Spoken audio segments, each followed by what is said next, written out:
This is the Midnight Ocean Radio Show and podcast, getting things ready to shove off. Can't leave just yet. We're having some technical difficulties. Our guest, Douglas Wellman, author of the box, co-author of the boxes, will be joining us here in a few minutes.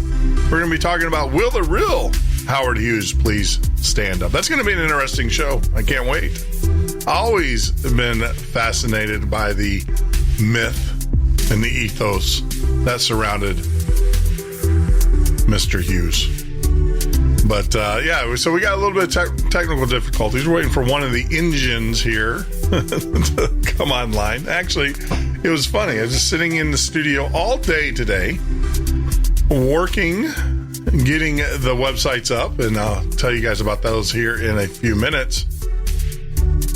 But the hybrid, the machine that we use that takes calls, places calls to our guests, decided that it was going to install Windows 10 on itself. How nice of itself to do that. So we're waiting. It's at 18%. And I can't fire up another hybrid because of the licensing. It's licensed to the machine itself. So I have to wait until this completes. Hopefully there will be no issues with that after it's done. But it's at 18%. You know it's going to be a while. This is Microsoft time.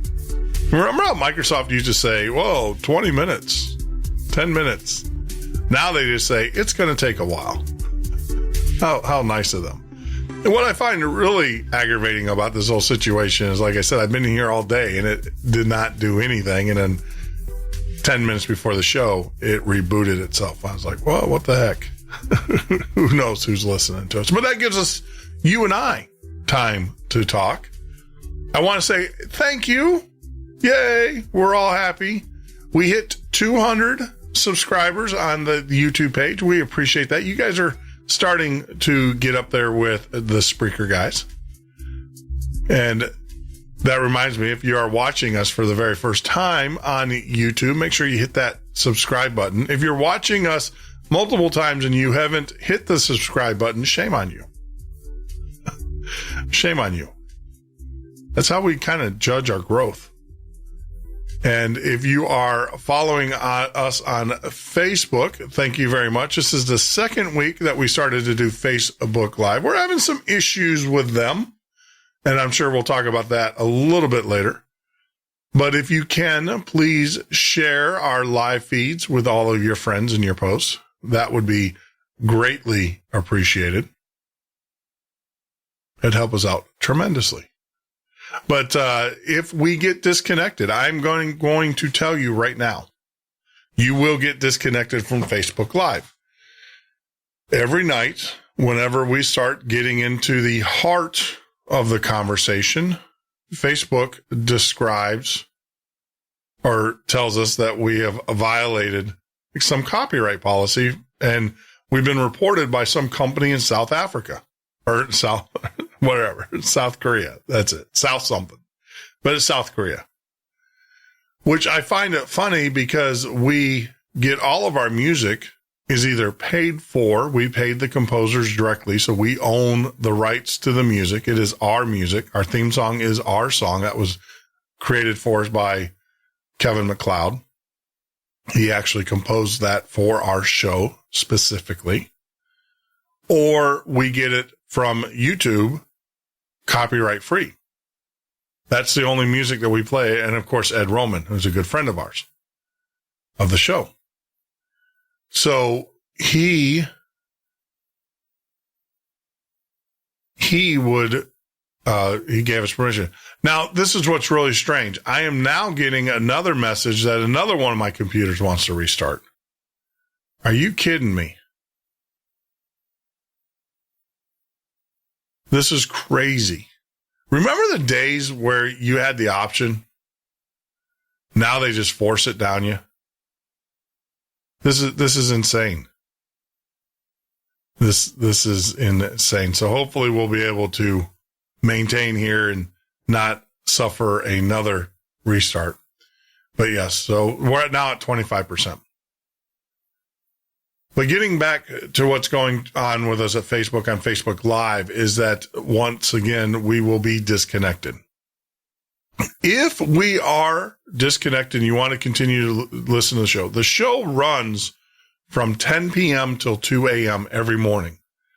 Don't text me, don't message me and say, is the show still running? If it's between 10 p.m. and 2 a.m. Eastern Standard Time, the show is still running. The only time that we will deviate, Jeff, you just said the show's running. Yes. The only time that we deviate from that schedule is on Friday nights.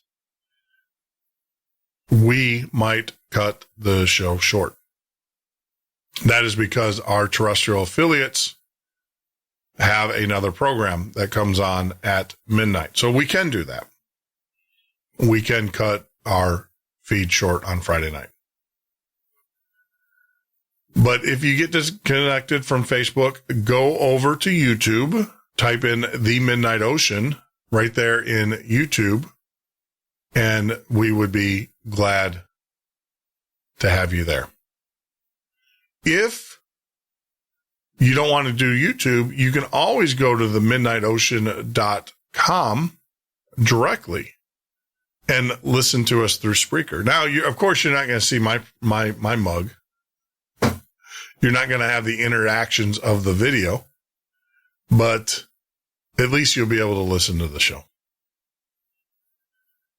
Talking about listening to the show, we kind of did some demographic. We looked at today, we found, and I'm running this by my midnight listeners, the loyal, you guys know who you are, the loyal listeners. We found that almost 80% of our listeners happen after the show. In other words, people will download either the podcast, from the podcast. They have our app. If you have smartphones and you don't have our apps installed, I don't know why. That gives you all the shows. You don't have to hunt for anything. Every show that we've ever done will be on that podcast app. We do have Android and we do have iPhone. But we're finding that a tremendous amount of our listeners actually come in the morning that listen to our show. That's where we see our most downloads. So we were kicking around the idea. Now, here you go. Of the midnight listener, because this is a full-time job for me. A lot of people, it is becoming a full-time job, maintaining this station and producing these shows. So we were kicking around the idea, since we had the midnight listeners, what we would do is actually, if you were a midnight listener, we would record the shows during the daytime, thus allowing more people to participate and also allowing more people to listen to the show, because I know a lot of you guys have real jobs, 9-to-5ers, like the rest of us. And so what we would do is we would record the shows during the day. If you were a midnight listener, you could listen to the show live as we record them. And then what we would do is we would simulcast them, or we would refeed them out starting at 10 o'clock. I want to get your feedback on that. So if you are in the chat room, let me know what you guys think about that. We would record, I don't know what time we would do it, but we would record the shows during the day, and then you as the midnight listeners, and that would be an advantage to you guys, that you would actually hear the shows prior to them going out over the radio.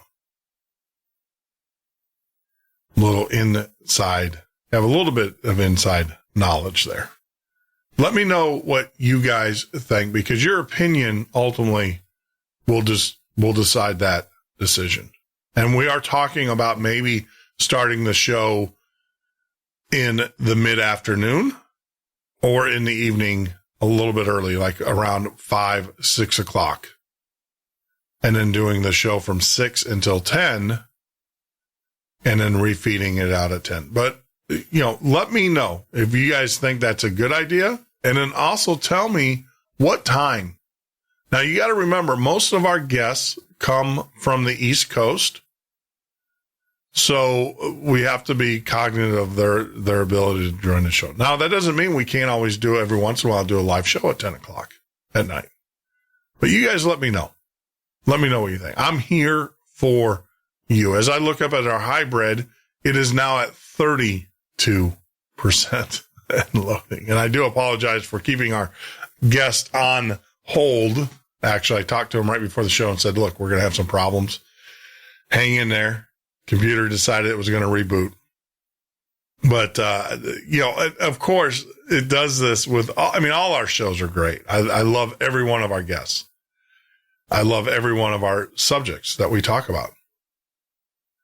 But this one here has always been fascinating. Howard Hughes seems like a cool cat.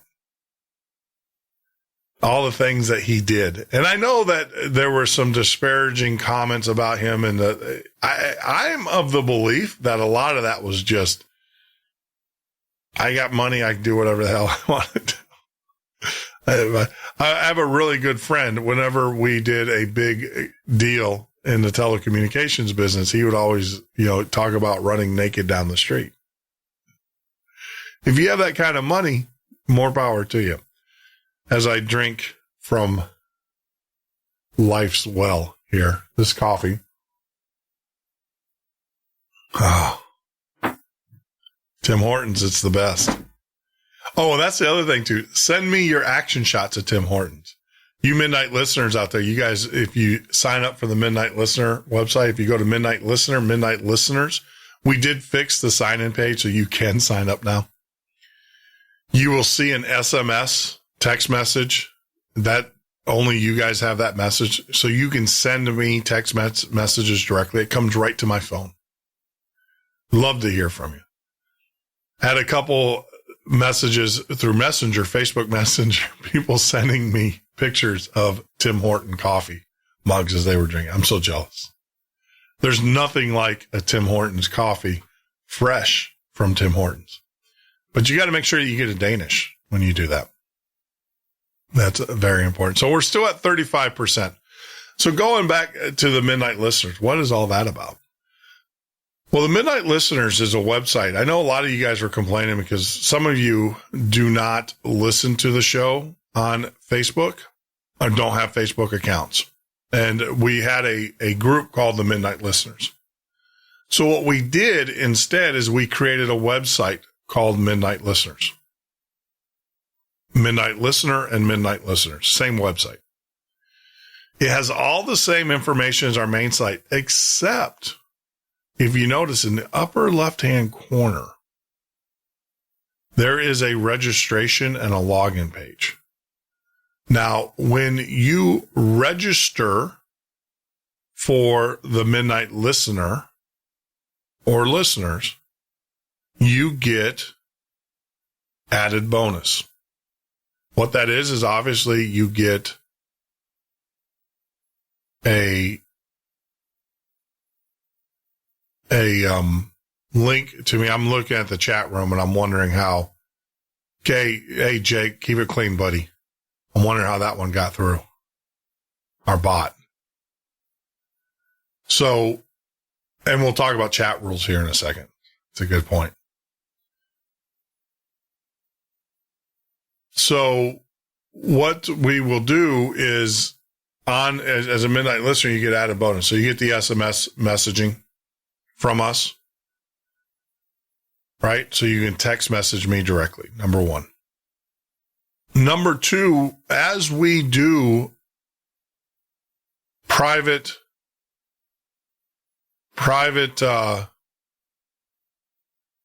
messaging or private shows, I'm getting distracted over here in the chat room. You guys in the chat room are distracting me. So as we do private shows before they're released, like the one we did with Bob Fletcher, Iran Contra, Bob Fletcher, that's not out on the public yet. You'll have first access to those. So that's the other feature of that. The third feature, obviously, is what we were talking about. If we do switch our times, we're going to always broadcast or always go out live to the public during the 10 o'clock to 2 a.m. time, but we might pre-record the shows. You would have access to those at the time that they're pre-recorded and be able to call in and interact with the guests or chat. The other added benefit is we have a new feature that we're adding, which allows you to ask questions that will allow you to ask questions to the guests. Right?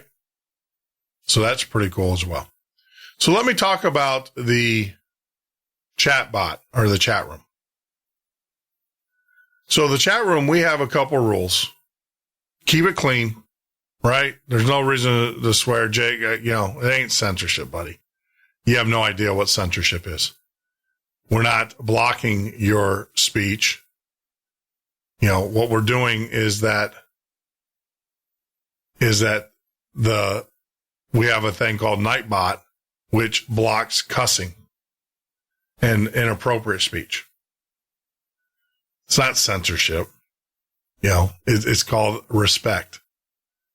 And, see ya. See ya. If your feelings are hurt that easily, if your sensibilities are offended that quickly, this is probably not the show. But which I find it funny though, because I'm going to go on an attack here. Yeah, he was actually, Samaritan. I saw two words that come through. It actually came through. I have a different chat window open than you do. And he was swearing. So we have, Sentinel is our human Sentinel in the chat room. And one of the major rules that we have, and we'll talk about this, is that in the chat room too, no personal attacks. If you attack someone personally, you're gone. Number one. If you respond to said attack, you are gone as well. Yeah, Sentinel, he was, and I'm, Sentinel, he was. I saw it come across. That's why I was warning him. He did cuss in the chat. And I'll be glad to show you the logs. He cussed twice. So I have it in the logs. There's no reason for that. My English teacher once said that when you use swear words, it means that you don't have an appropriate word to use in your vocabulary, because every swear word can be replaced with something that's a little bit more appropriate. And it's not that we're against swear words.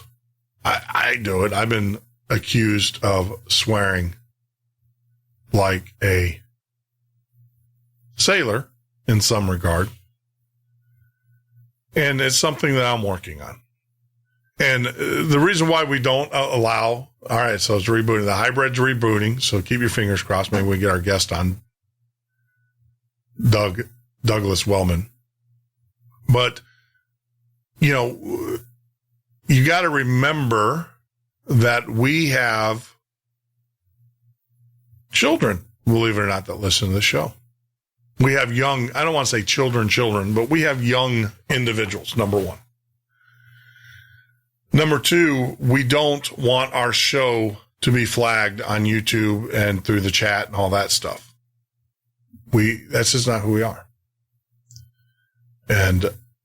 But like I said, Jake, I find it, I know who you are, and I know the shows that you listen to. And I find it funny that you're offended that we say you can't say that. I'm offended by some of the language on some of the other shows. So I guess we're both offended. It's okay, man. Don't worry about it. Hang in there. We'll get it worked out. So, but the hybrid, keep our fingers crossed, guys. We're now at 76%. Doug, like I said, I did talk to Doug right before we went on to the break, and he is aware of the situation. We're going to get him on, and it's such a shame. that we have to do. And I hate doing this to a guest, but it's something that Microsoft decided apparently that we needed to do. That we needed to have happen. Who knows what things they have installed on our machine. They have found out our little schemes and scams to circumvent the ever listening ears of the NSA. Talking about the NSA, if you guys get out to the Midnight Ocean, type in NSA iPhone. I have showed you guys a link. That's actually one of our number one links on the site. It shows you how to find out if the NSA is listening or hijacking your iPhone. It's pretty scary stuff. You can type that in there as well. Oh, the other thing too, as we circle back around to the Midnight Listeners page, we do have a forum in there that we're starting up that will allow you guys to talk with us about the guests, and you can post. And we're not going to censor you there. That's the other thing on the Midnight Listeners. You can create pages, you can create groups, you just like Facebook, and you can bring your friends and tie them together. This is the only thing that I do have to say about being a member of the Midnight Listeners. We talk about New World Order. We talk about government, Agenda 21, all of those things. And you can choose who your friends are and who you want to follow and who you don't through the listeners. So we're not concerned with that. The only thing that we state is no pornography. And let me tell you why. Number one, pornography, it has we don't talk the porn star. We're not Howard Stern. So there's no reason to even have that because it has no bearing on what we talk about in the show. Number two, I don't want to promote access to your computers. If you guys listen to me long enough, you will know my expertise. And I have made it perfectly clear with inside knowledge on how most of these computers get infected. And I'm not going to promote that. Right? Number three, I just don't want to look at it. I have no desire. Doesn't float my boat as far as that goes. I just, it's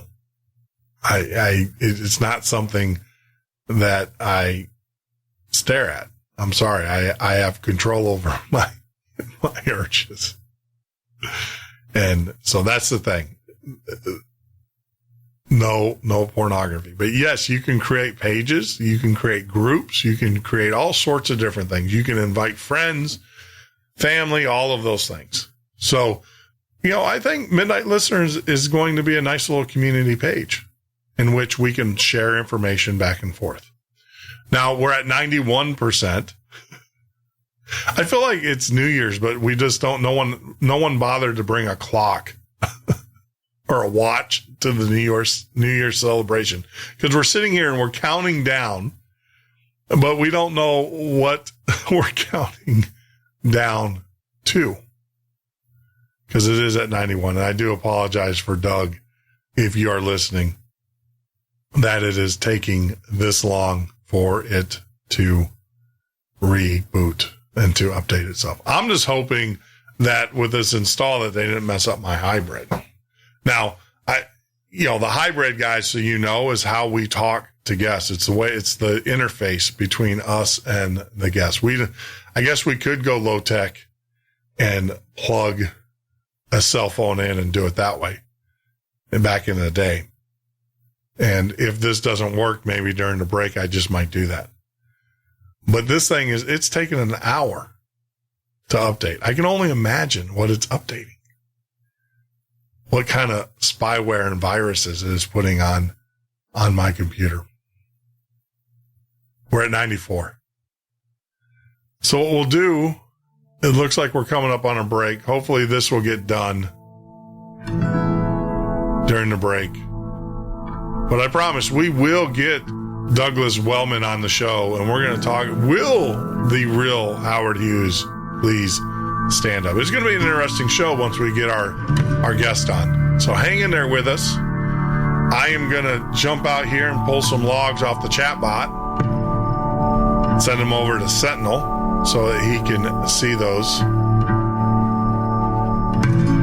And we can carry on here.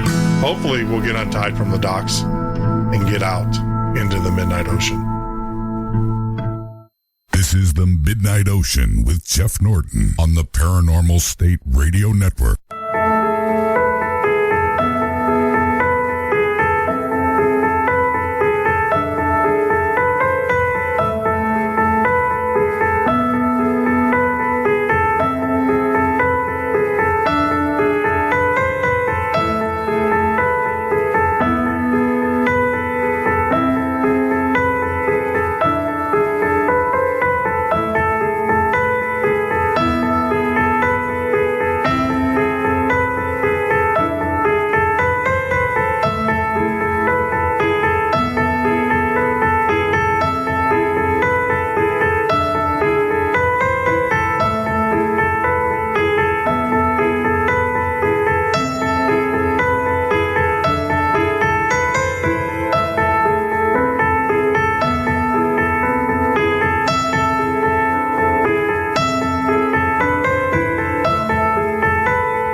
Midnight Ocean with Jeff Norton on the Paranormal-St Radio Network.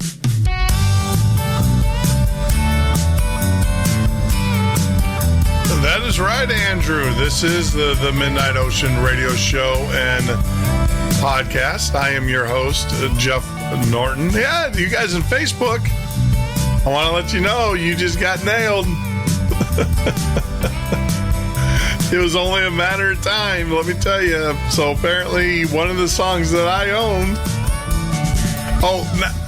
So now it's just an error. It's not. We didn't violate any terms of service. Yes, if you guys want to watch us live, you're off the air. Hopefully you've switched over to the YouTube feeds. We'd appreciate it. We'd love to have you over here in YouTube land.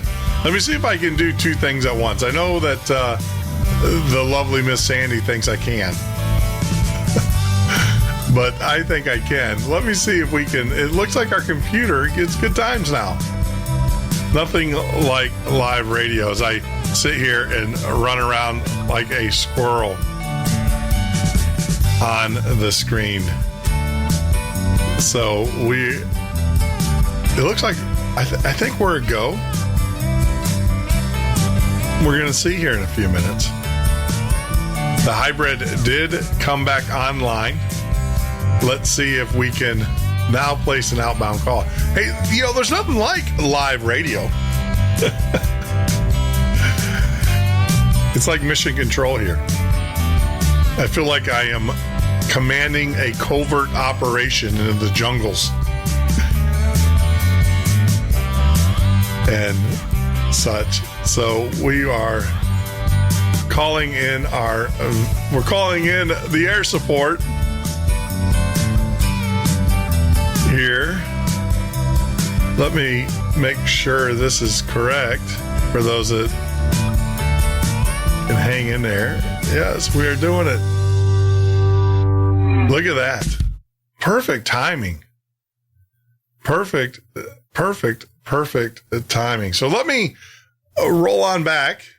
I do appreciate you guys hanging in there with us. But tonight's guest, Douglas Wellman, was born and raised in Minneapolis, Minnesota, and has studied television broadcasting at the University of Minnesota. After working at television stations in Minneapolis-St. Paul, he moved to Los Angeles, where he had a 35-year career as an award-winning television producer director. You want to talk about intimidating? I have the honor of. I'm just gonna. Well, let me. Here you go. He worked primarily in the comedy on shows such as The Facts of Life, Gimme a Break, Comic Strip Live, and Evening at the Improv and Comedy on the Road. Concurrent with the last 17 years of his career, he taught sitcom production at the University of Southern California School of Cinematic Arts and also served as assistant dean at that school. He currently lives in southern Utah with his wife, Deborah. And without further haste, let's bring on our guest for tonight, Douglas Wellman. Hey, Doug, how are you, buddy? Hey, Jeff, happy to be here. As a former broadcaster, I think you should retitle this one for the podcast. Yes, sir. And call it, Will the real Howard Hughes please stand by? Well, you are correct, sir. And I apologize for that, but you know how life goes.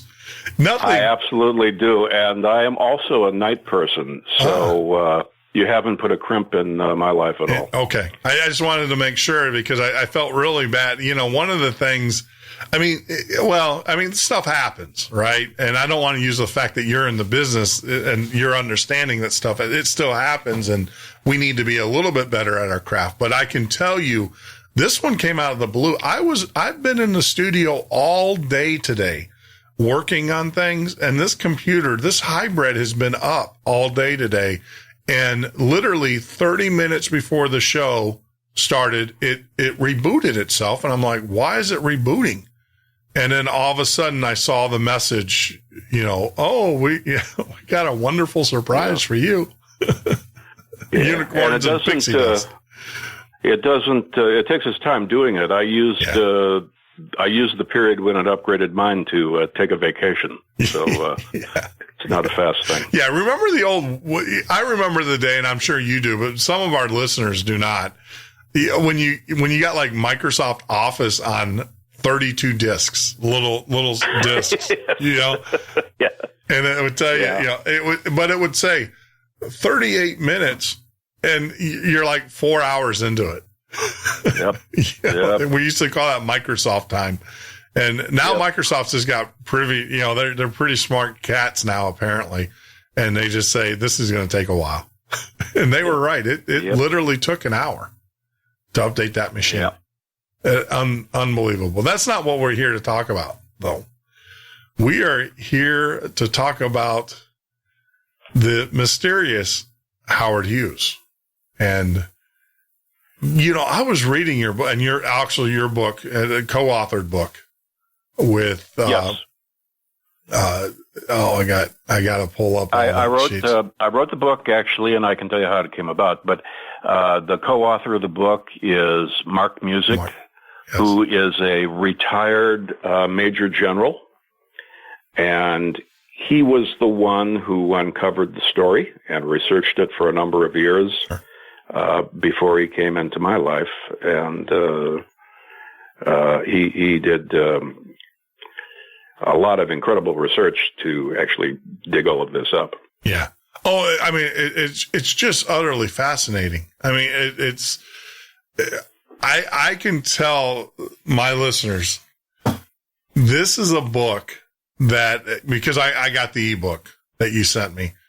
This is one of those books that will distract you from your rest of your day. Trust me, personally, I can tell you this book will distract you. And, I've always been fascinated. We have our billionaires, but I've always been fascinated by Howard Hughes. And I think the world has been, he's the last great industrialist.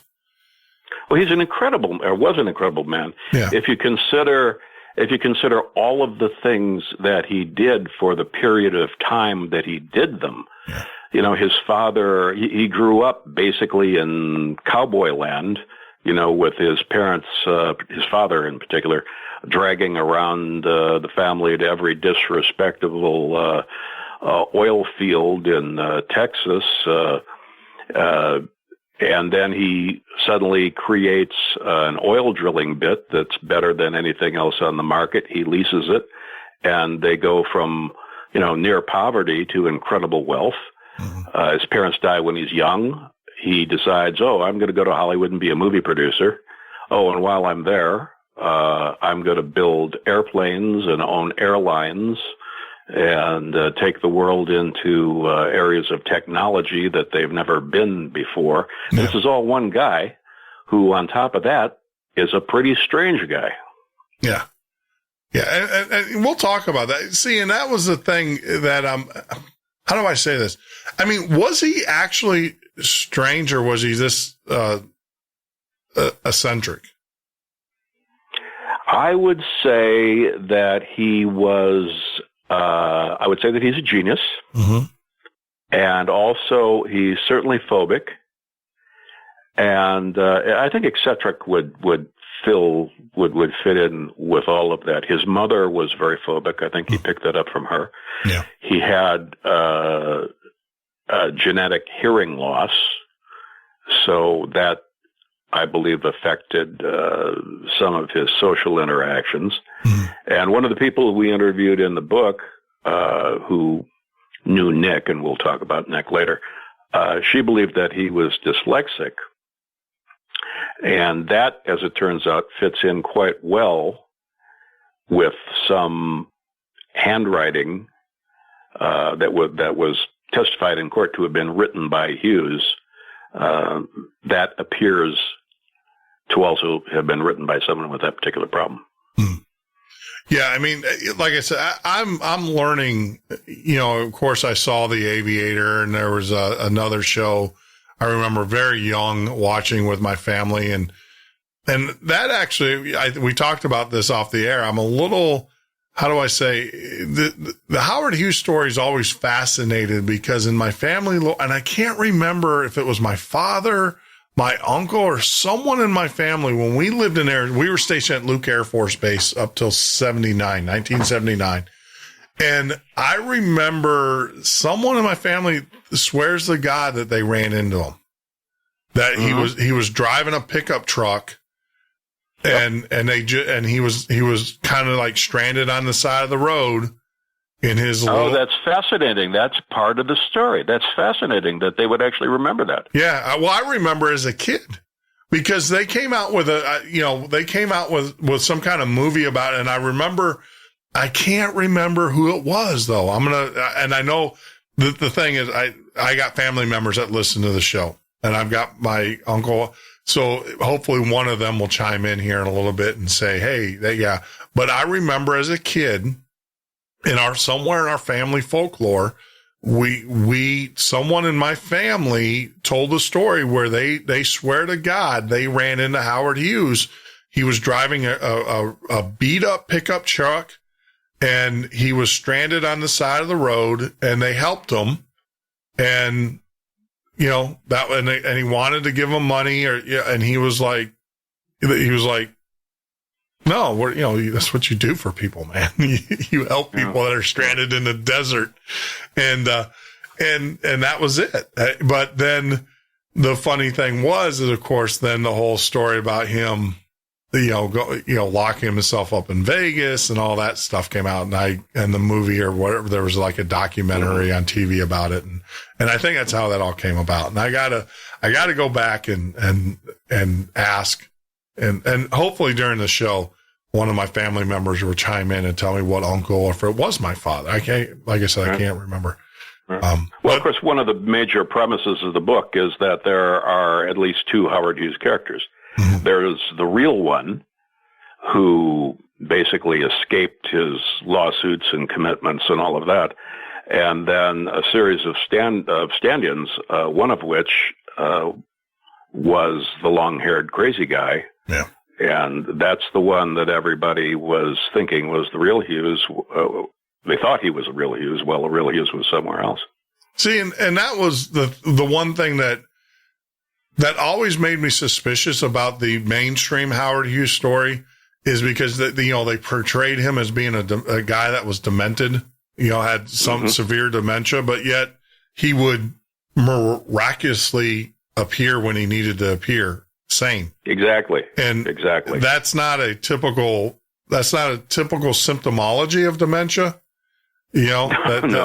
Either you're crazy or you're crazy. And, you don't care about your sanity level or what so it never really gelled with me. The stories about him, like I said, the most modern version of the Hughes story, of course, came out of Aviator. And where he's sitting there in the movie theater or whatever, and he's watching his movie, trying to get it finished, or watching movies, and he's urinating in milk jugs and setting them out aside and stuff like that. And I think they were kind to him in that movie versus what a lot of people were saying was actually going on. But then again, I like I said, I don't know how you can turn that crazy switch off and on unless that's exactly what he was doing. He was turning the switch off. No, it's pretty clear that, it's undeniable that there was one Crazy Hughes stand-in and that the other one was other places. In fact, I actually think you mentioned the 1972, 1973 business on your website. Yeah. Maybe just so your listeners can get, or where do you want to start? Well, yeah. That's what I was going to say, because we can just, tap dance around this all night long. So let's do this. Let's start at the classic Howard Hughes story, the one that most of us are experienced with, right? And then let's move into what boxes your book kind of unravels, because we do have a lot of listeners. We have a lot of young listeners, believe it or not. And a lot of our listeners, they just knew Howard Hughes as the guy in The Aviator, right? They don't understand the mythology and the ethos around him. Obviously he was a poor, roughneck family, created the drill bit. That's what propelled him into the riches. From there, he capitalized in movies, obviously building airplanes. He was known for his airplanes and things of that nature and stuff. But then where did it start going south for Howard in the mainstream story? Because I think there's a divergence here between the mainstream story, and the story that you guys uncovered. In the mainstream story, it appears that things started to slip a little bit in the 1940s, as far as we can see. His mother was, as I said earlier, had a real problem with germs. She did pass that on to him. He was very concerned about not coming into contact with things that were dirty.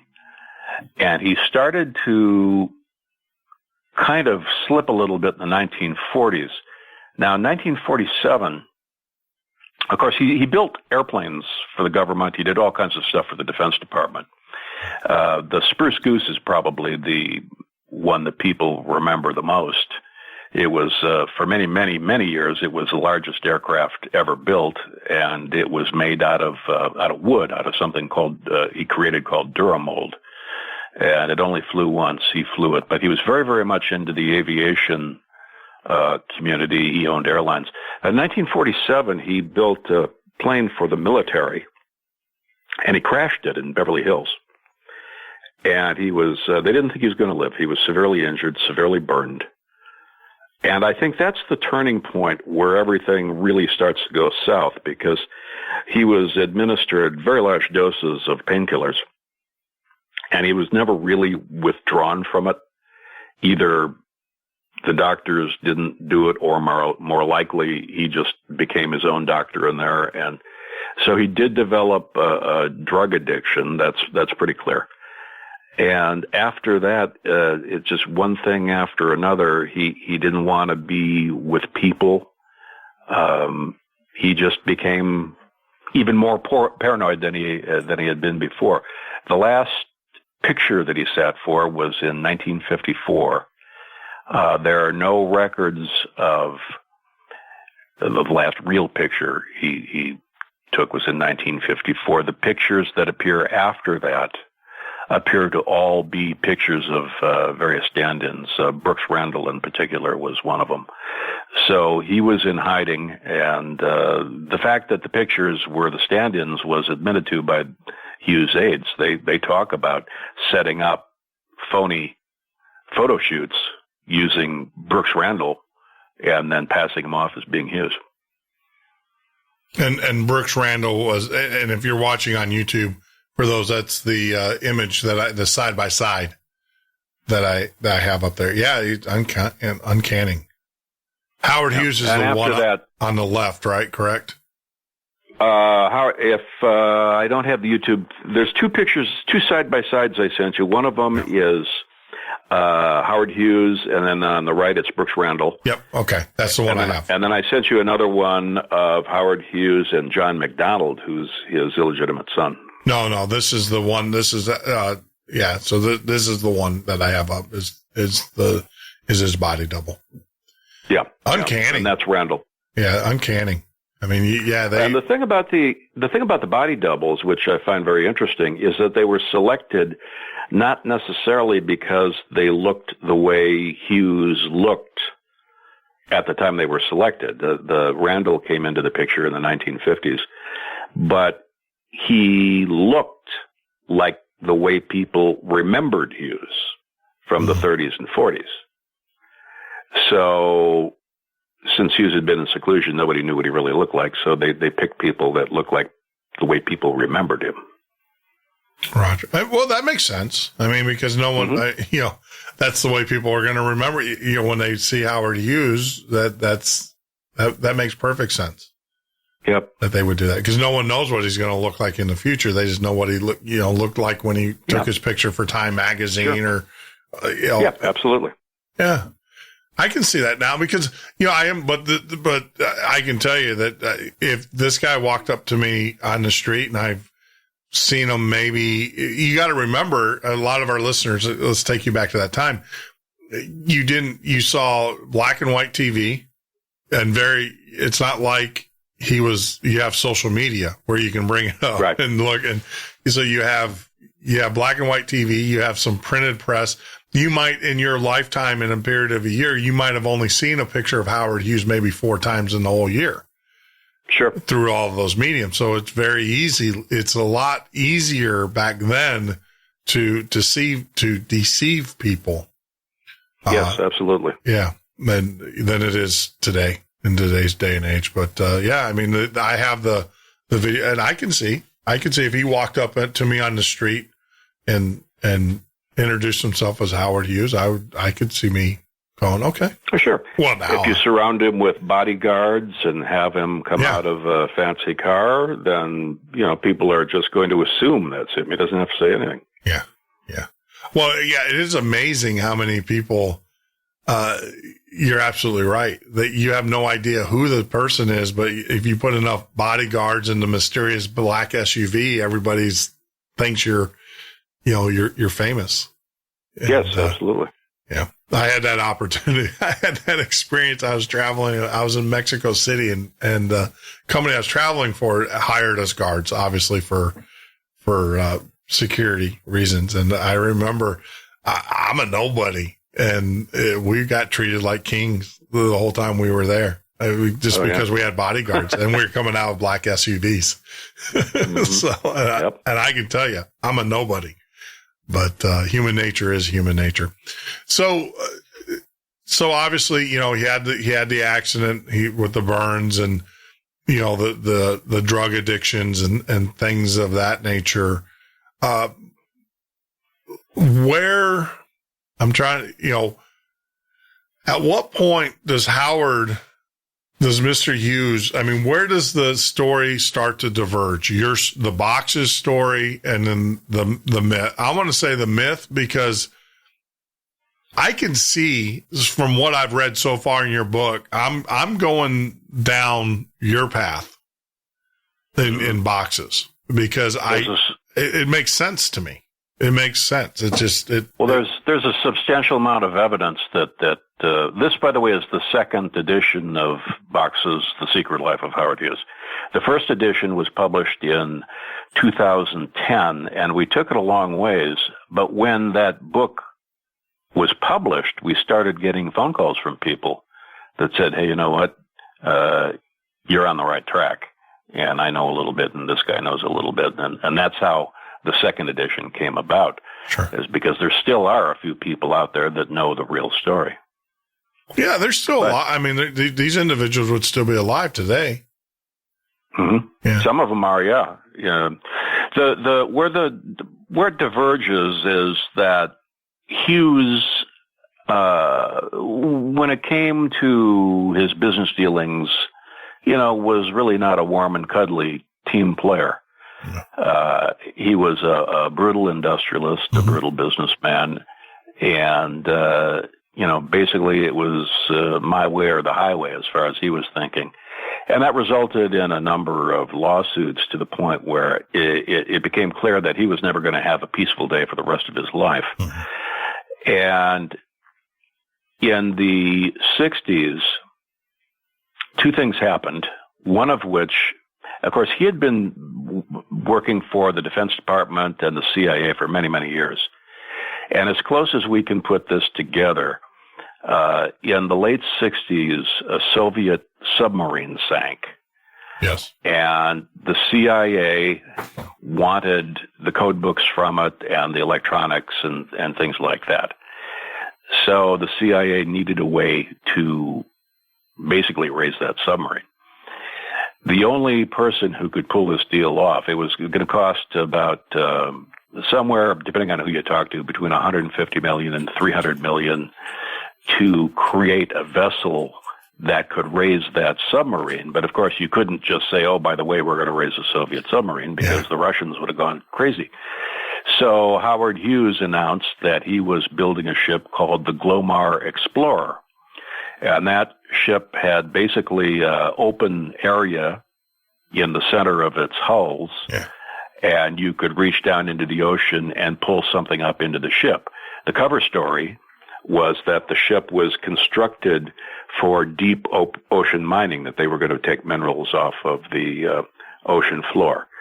So there's no question that the CIA, that he was working for the CIA when he built the ship. Yeah.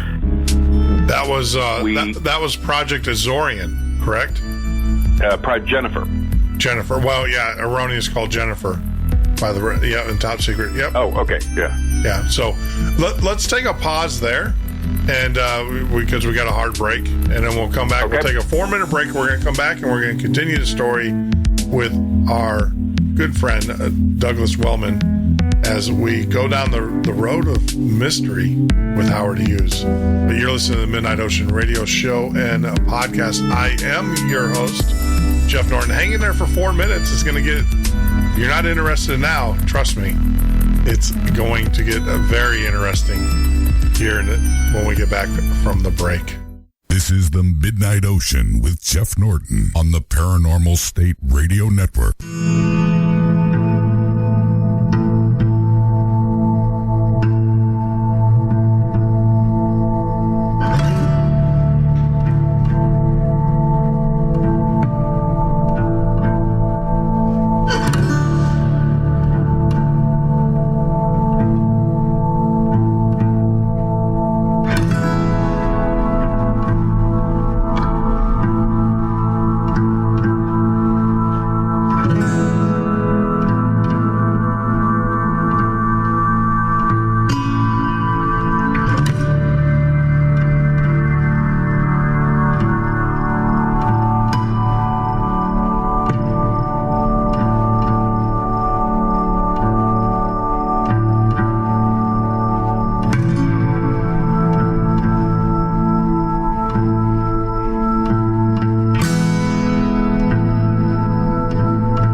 Paranormal-St Radio Network.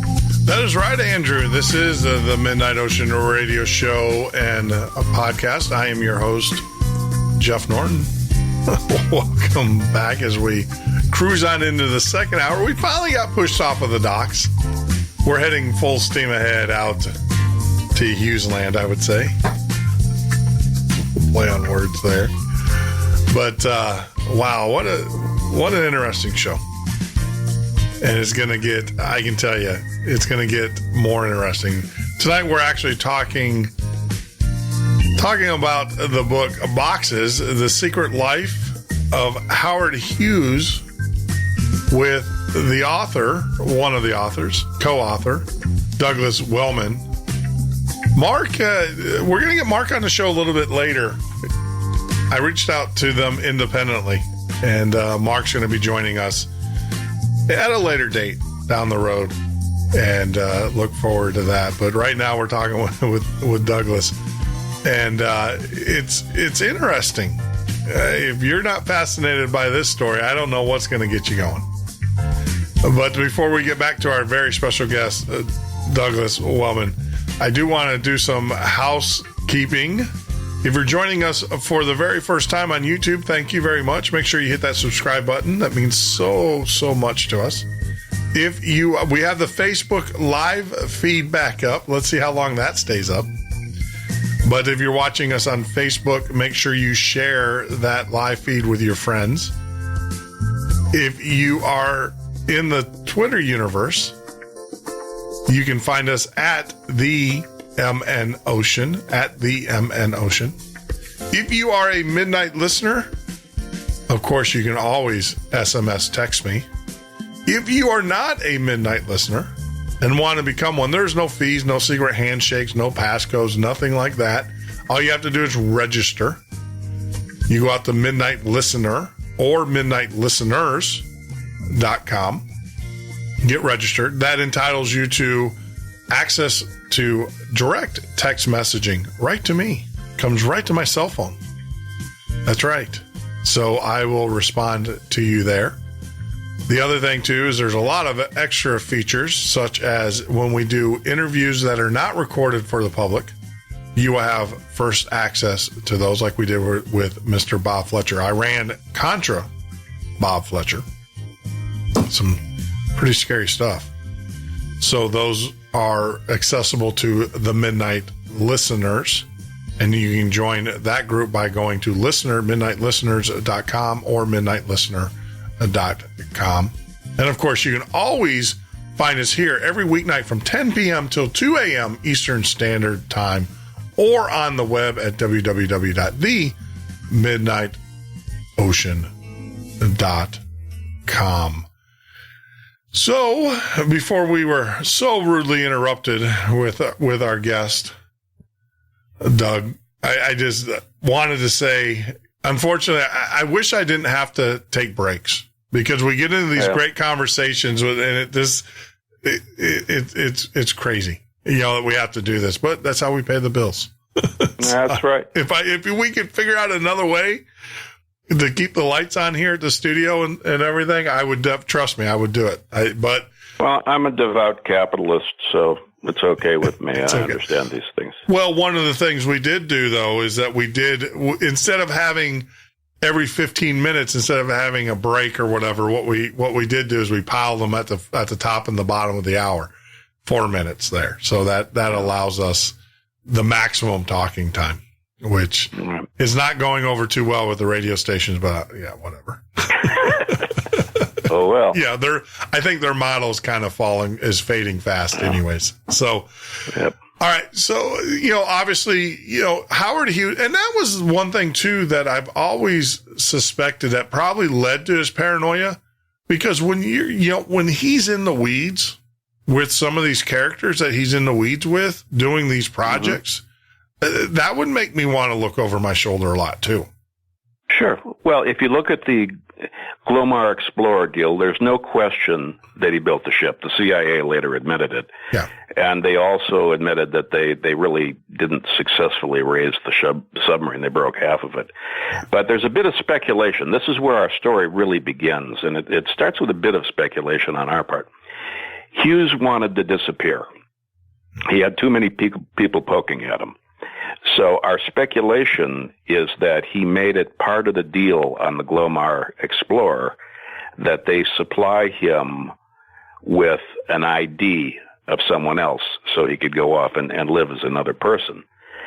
And he did get that idea. He got the ID of a missing, presumably deceased CIA operative, a man by the name of Werner Nicely.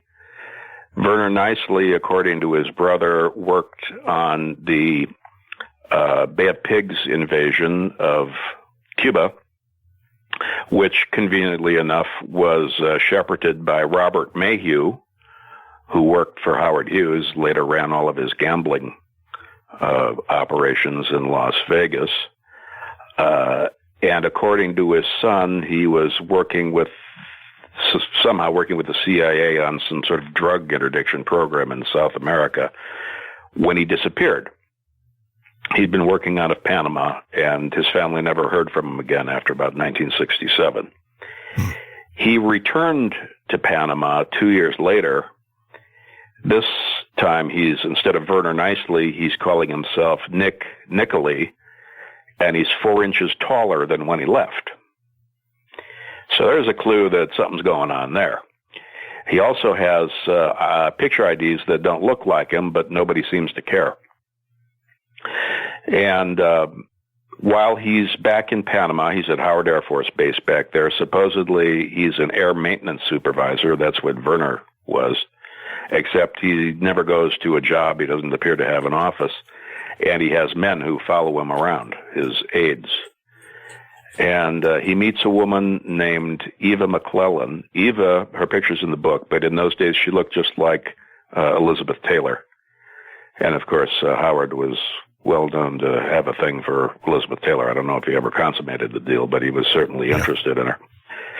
And this is basically Eva's story. They fall in love, and it took her a long time to figure out who this mysterious guy was that she married. You know, he was supposedly making $9,000 a year as this air maintenance supervisor, and he bought her a 2-carat diamond ring and all kinds of things from this job that he never went to, and always had money without ever apparently working for it. Yeah, and I think that's key. I mean,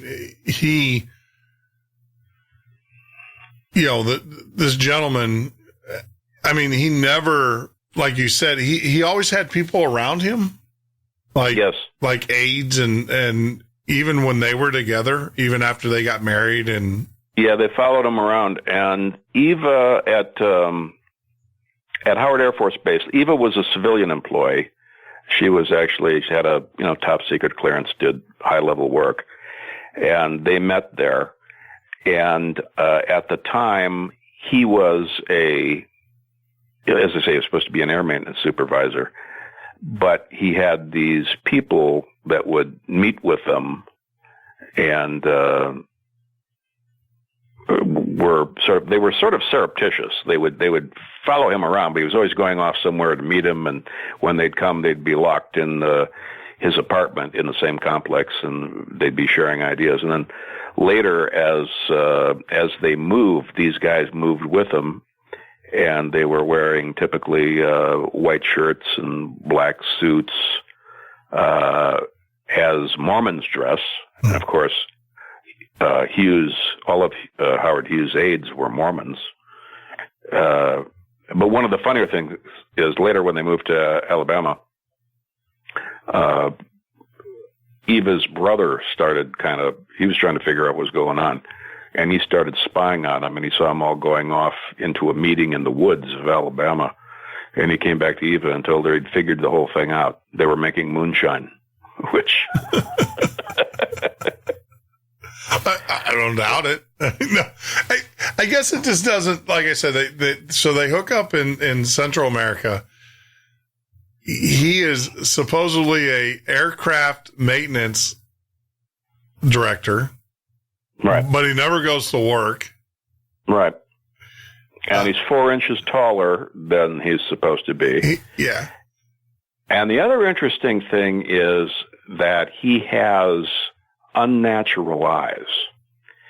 And it's known that Howard Hughes went to Boston in the 60s for some sort of eye surgery.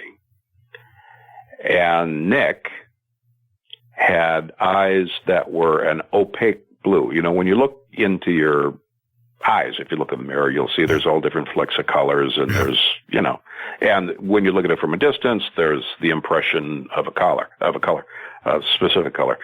His eyes were solid, and they were like mirrors. And everybody said his eyes didn't look like human eyes. Well, of course, now people change eye colors with, you know, contact lenses. Yeah. They can also do corneal implants and things like that. But the body modification people who, you know, do tattoos and piercings and all that kind of stuff, they're doing eye color change. I don't know exactly how they do it, but it comes out the same way Nick's eyes were. Well, they're actually injecting something in their eye, and it's causing the cornea. I've seen that. I've actually seen YouTube videos of that. You can watch it on YouTube. It is. Yeah, it's kind of scary. I saw a guy with red eyes, and that kind of made me want to go the other way. Yeah. So, of course, this was an experimental surgery in the 60s, but his eyes became an unnatural blue. His hair was dyed to kind of a sandy brown, and she knew that because she, you know, watched him do it. But of course, the big thing is his medical documents from Verner's from being in the Air Force in no way match Nick's later medical visits. You're looking at two different people just by looking at the documents. It's obvious. And yet nobody seemed to care, I guess. Well, maybe they were told not to care. Well, that's quite possible. Because if you think about it, who would know your medical records, right? Except I don't even know if your spouse would know your true medical records, especially when you get together, you know, at a later age, right? And then the military, if there's a relationship with Howard Hughes and the CIA, and obviously, and they, you know, they picked a convert operative as his cover who has passed away, then we all know how the military works. You don't ask questions. This is Howard Hughes. You don't, and this is Nick. This is not Howard Hughes. This is not the drones you're looking for, kind of thing. Eva told us one time, in fact, you mentioned Arizona. They were living in Arizona in Camp Verde, and Nick had been in a facility, a VA facility in Flagstaff, and they'd also lived in Prescott. And Eva wanted to go to the PX, presumably at Luke, I would think. That's the nearest air base. Yeah. And so she wanted a PX card, and Nick gave her an ID card that she'd never seen before, and he said, well, here, you can use this for me. And she looked at it and said, it didn't look at all like him. And then later, Eva kept everything, by the way. Yeah. She kept everything. And later she gave that card to Mark, and Mark took it to Werner's son. And he said, is that your father? And he said, no. So the card didn't look like anybody. Didn't look like, yeah. That's great. And that was when we were stationed at Luke. So that was probably about the time we were stationed at Luke. Because we were there, I think, 76 to 79. Yeah, they were down there. Yeah. And he did. They had pickup trucks. Well, they had they bought goofy vehicles. It was kind of interesting because Nick had money. He got statements from a bank in New York. He didn't cash his military retirement checks. He just threw them in a drawer. And but they bought, and Eva had a little money set aside. Yeah. I'm not quite sure where that came from. But they bought pickup trucks. They bought an old postal van, and it was painted red, you know, one with the steering wheel on the right side for delivering mail. And they had a number of unusual vehicles. And Nick, on a couple of occasions, normally he had the aides with him, but on a couple of occasions, he wandered out on his own. Once he got hit by some guys tried to rob him successfully, actually, and they hit him with something, and that was enough to decide that they were going to leave Arizona. But Eva was always followed whenever she went out, and she told a story. One time they were, I guess they were still in Panama. Or no, they might have been in Florida. I can't remember exactly without looking in the book, which I won't do now. But Nick wanted to look at something, so they drove off the road. They got stuck in the sand, and he just sat there. He did absolutely nothing. This, of course, was before cell phones. And she was getting annoyed that he wasn't doing anything. And they said, well, in a couple of minutes, a truck pulled up behind him. A guy hooked up the truck to, I think they were driving a Jeep. He hooked up his truck to their Jeep, pulled him out of the sand, never said a word, drove off. So they were always being trailed by somebody. And this is supposedly on a flight mechanic's salary that he never cashed. That he never cashed, exactly. Yeah, it's a very, very strange story. And everywhere they went, they had to have quarters for these aides.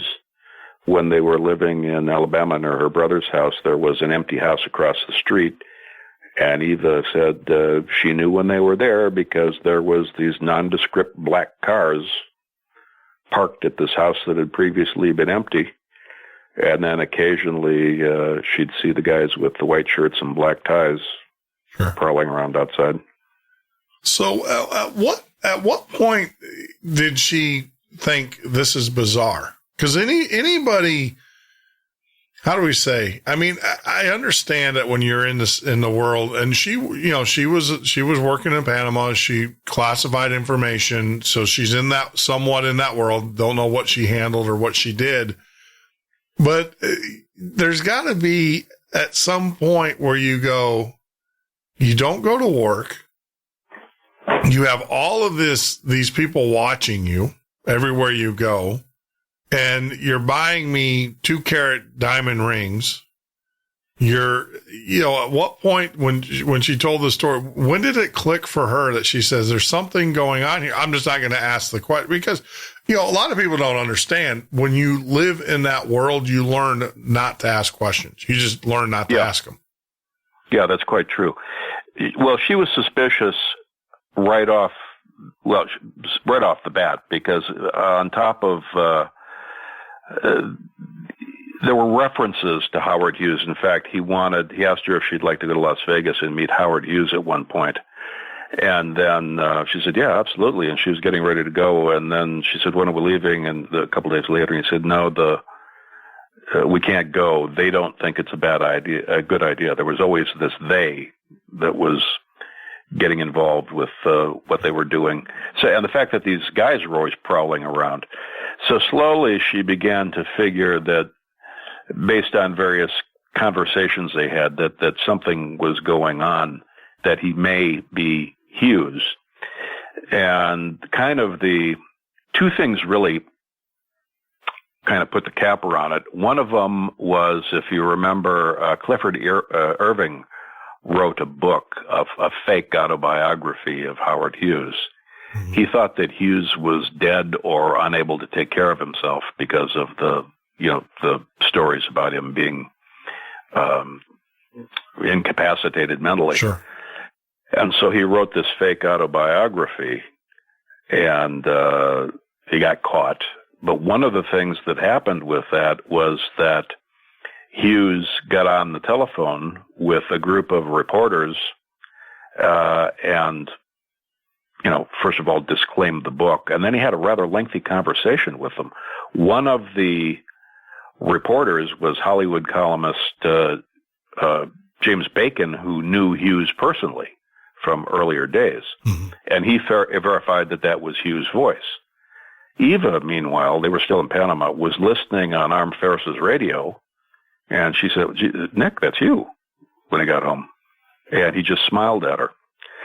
The other thing was noticed that he was very anxious at one point. He kept checking the mail, waiting for something in the mail. Finally, a package arrived. And it was, I can't remember what magazine it was. I think it was True Magazine. And it had a story on Howard Hughes, and he opened up the magazine to a picture of Hughes and held it up alongside his face. And she said, "That's you." And so this was in 1975. That's when she finally knew. And that's when she started asking him questions about various things, what he'd done. And sometimes he would tell her and sometimes he wouldn't. Yeah. So he came clean. He did come clean to her prior to his passing. Oh, yes. His legitimate passing. And also they had a young girl who worked for them.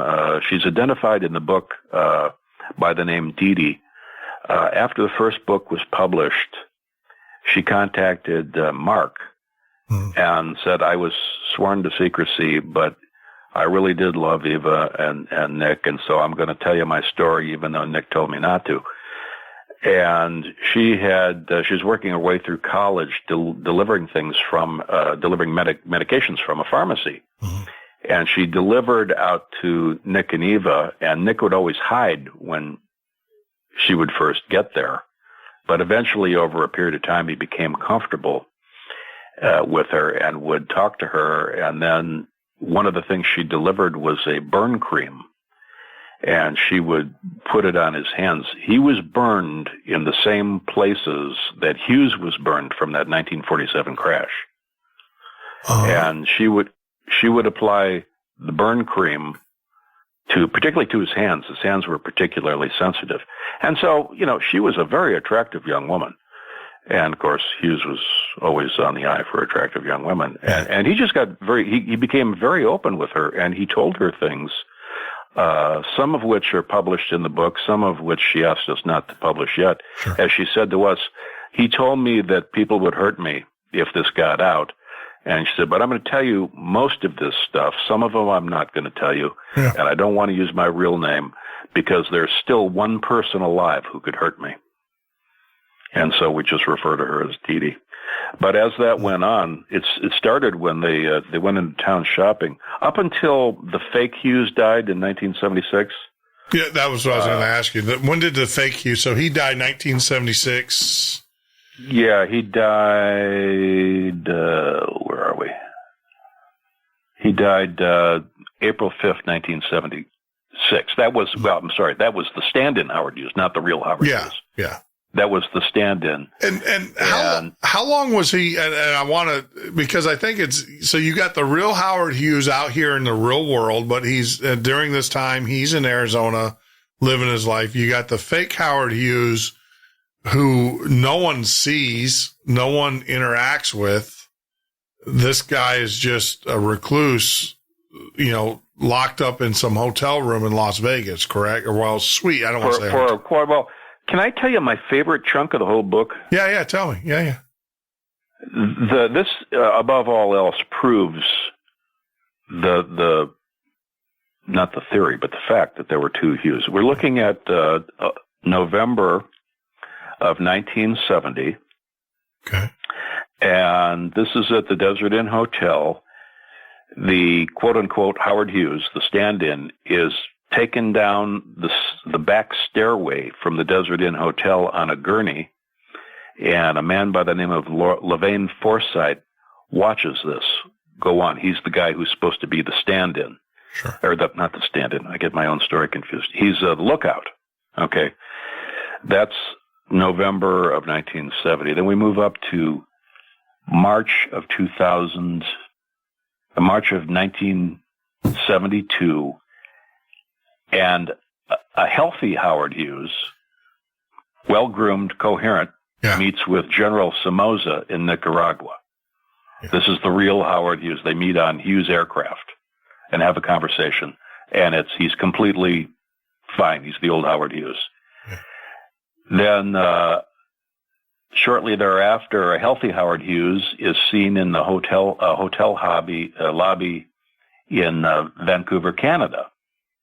And that's probably, well, I won't get into that yet. All right, so that's March of 72. All right, we go to March of 73. Now, the emaciated, crazy Howard Hughes moves to Canada. Yeah. 6 months later, the emaciated, crazy Howard Hughes moves back to Nicaragua. Uh-oh, I hear the music. Yeah, that's the, and I hate to do this to you, but I can promise you after, not this break, but the next break, we can just go on. But we do have to take these breaks. Fine. Yeah, we got to let the terrestrial radio stations, who are flipping the bills for us right now, paying the bills and stuff. So we're going to get back. This is interesting stuff. You got demented Howard Hughes, long hair, long fingernails, crazy, getting escorted out, and then a week later, the clean-cut Howard Hughes shows up. Yeah, I have to agree. Either you're crazy or you're cunning. And I believe we are definitely seeing Howard Hughes being cunning. The Midnight Ocean with Jeff Norton on the Paranormal-St Radio Network.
This is the Midnight Ocean with Jeff Norton on the Paranormal-St Radio Network.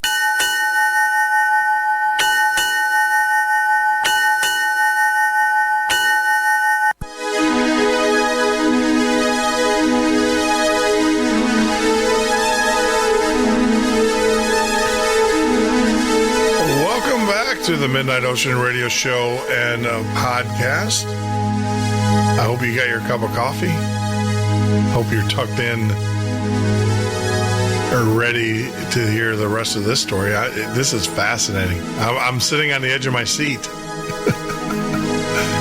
wanting to hear more. This is, like I said, I am a believer.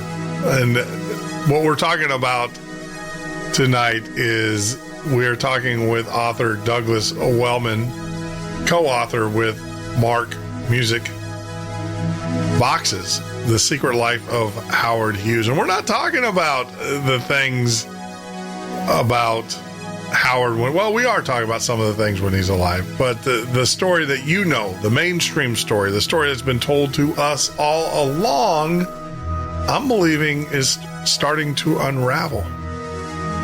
I'm a firm believer in hard science, hard critical facts. And I can tell you, this book is a book, Boxes, The Secret Life of Howard Hughes. When you start reading it, go ahead and plan on not doing anything else until you complete it. It is one that is definitely a distractor from life, as I know personally, because I started to read it and, of course, didn't do my chores, didn't do the things that I had to do, but that just goes to show you how intriguing it is, and the unfutable facts, the fact that Howard Hughes' own friends are saying that it was not Howard Hughes that died on that flight coming back from Acapulco. But we'll get to that soon enough with the author, Douglas Wellman. So, Doug, before we left, like you said, and I think I tried to point that out at the very beginning, the fact that you have a crazy, and I don't want to swear here, but you have, crazy Howard Hughes, the one that we all thought was, the end of his demise. And then you have clean-cut Howard Hughes appearing back and forth. Either you're crazy or you're cunning. And something tells me that this is Howard Hughes being cut. I mean, he's a smart man. I mean, there's no doubt about it. And his motivation for making, and I think it's very important, his motivation is the fact that he had a lot of enemies and he was under a tremendous amount of lawsuit pressure. Correct? Oh, did we lose our guest? Yeah, it looks like we lost our guest. And so here we go. There's nothing like, we'll bring him back up.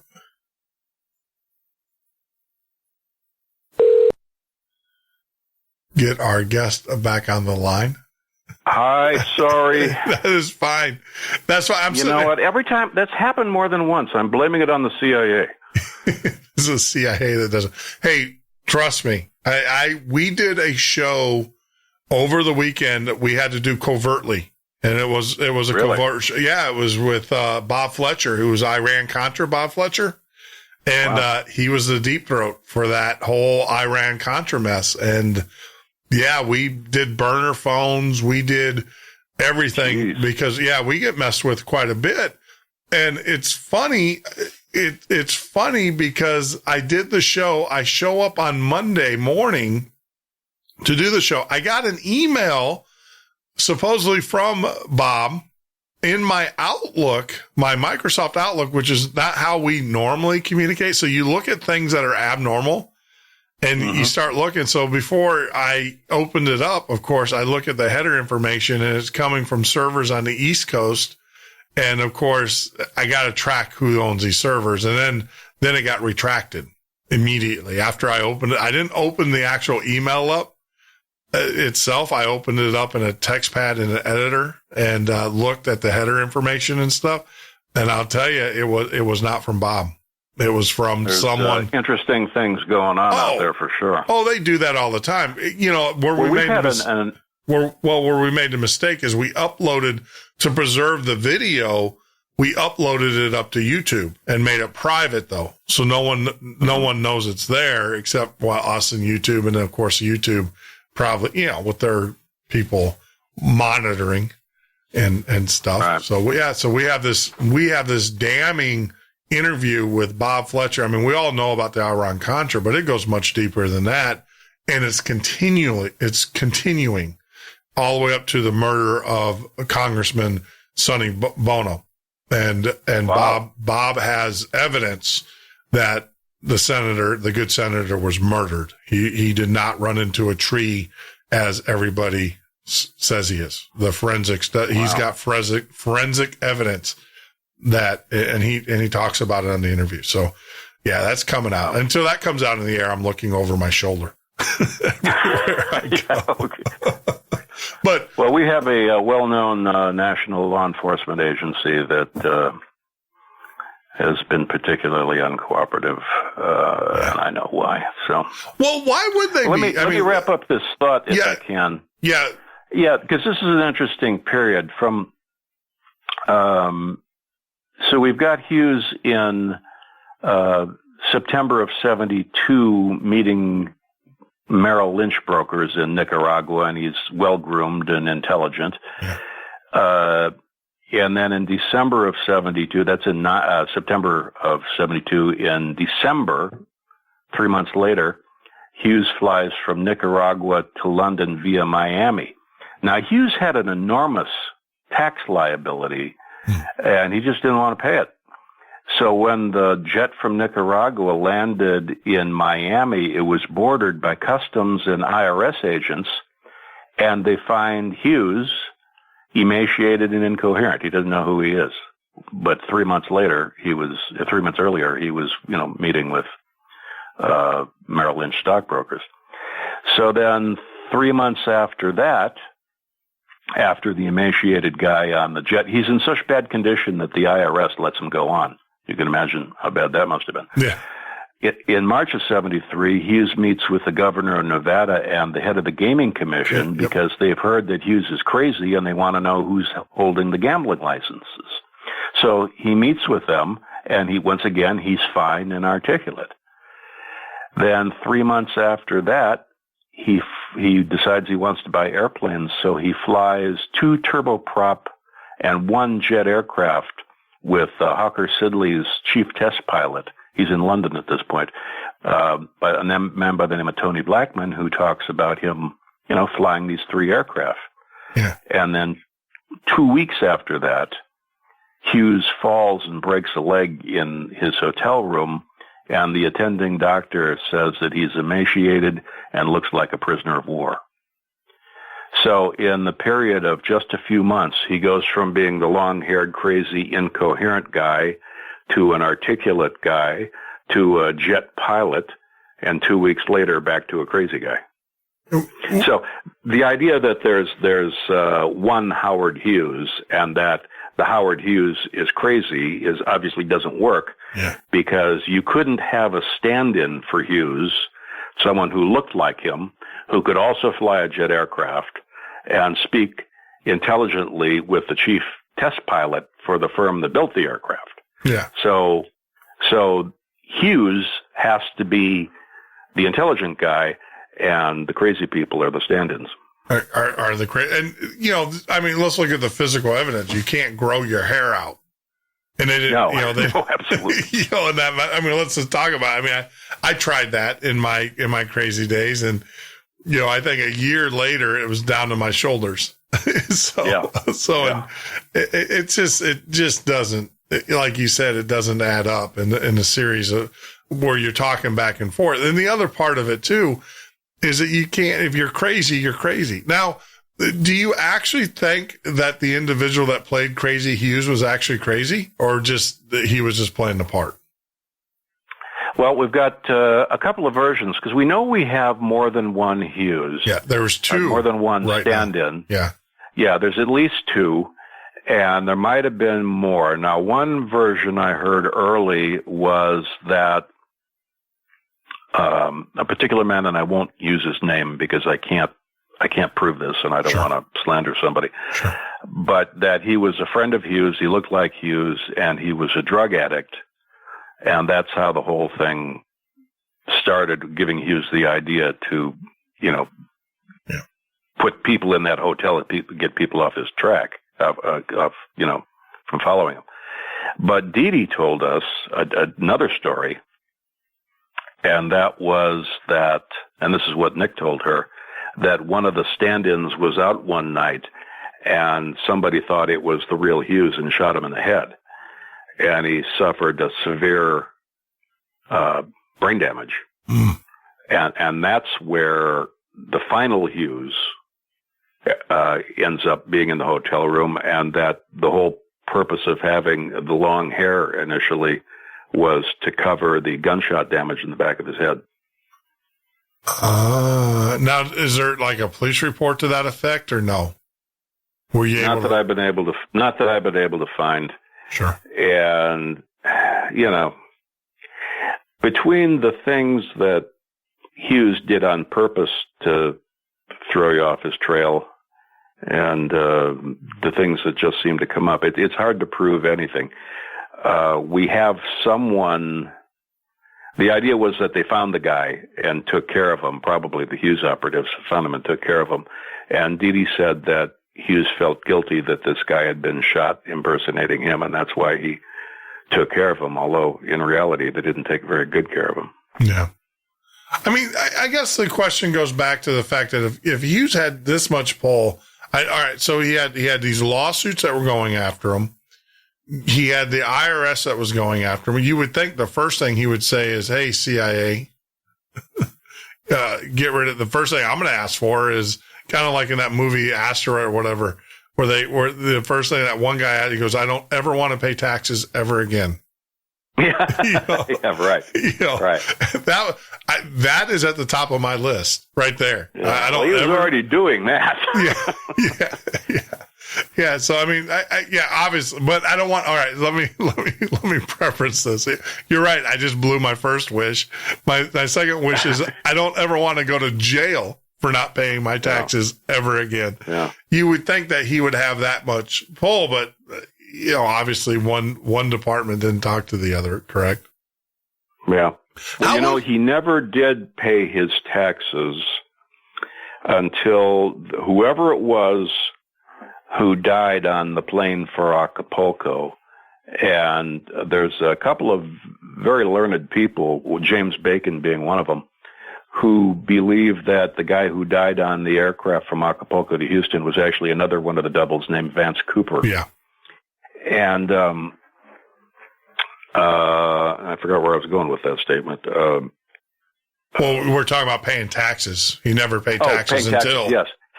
And that's where the world-famous Mormon will comes in. Until that will was determined, the IRS never got their money. And maybe some of your younger listeners don't know that story. I was going to add, I don't know anything about, even myself, I don't know anything about the Mormon will. But, I mean, naturally, I was going to ask, when Howard Hughes died, what happened to his estate? Did his estate go for taxes? Or the Hughes is an interesting thing. It's known that the real Hughes had given Levane Forsythe a handwritten will. Mm-hmm. In Willard, Nevada, a young man by the name of Melvin Dumar found a will in his gas station after he had a visit from a guy that turned out to be Levane Forsythe. And it left him 1/16 of the Hughes estate. Well, Dumar said that he had been driving out in the desert one day and he found an old man by the side of the road, almost dead, and he picked him up and delivered him to a Las Vegas hotel. The guy told him he was Howard Hughes, but he didn't believe it. And then he turns up in this will. So the family obviously didn't like the idea of sharing the money. So they contested the will, and Hughes' former executive, Noah Dietrich, hired a guy, a very good attorney by the name of Hal Roden, and he hired a private investigator by the name of Jim Spiller, who I've spoken to.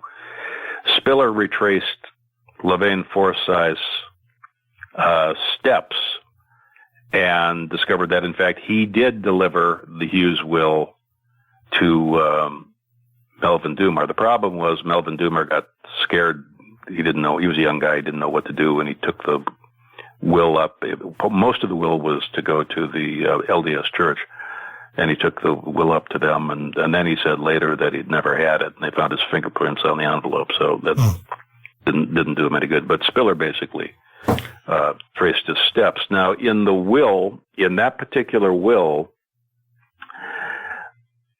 some money was left to the Hughes Medical Institute, and one of Hughes' doctors that had been supplying him with drugs had been given a lifetime appointment at that medical institute. What we believe is that Hughes/Nick was going to use that doctor to funnel money back to him and Eva.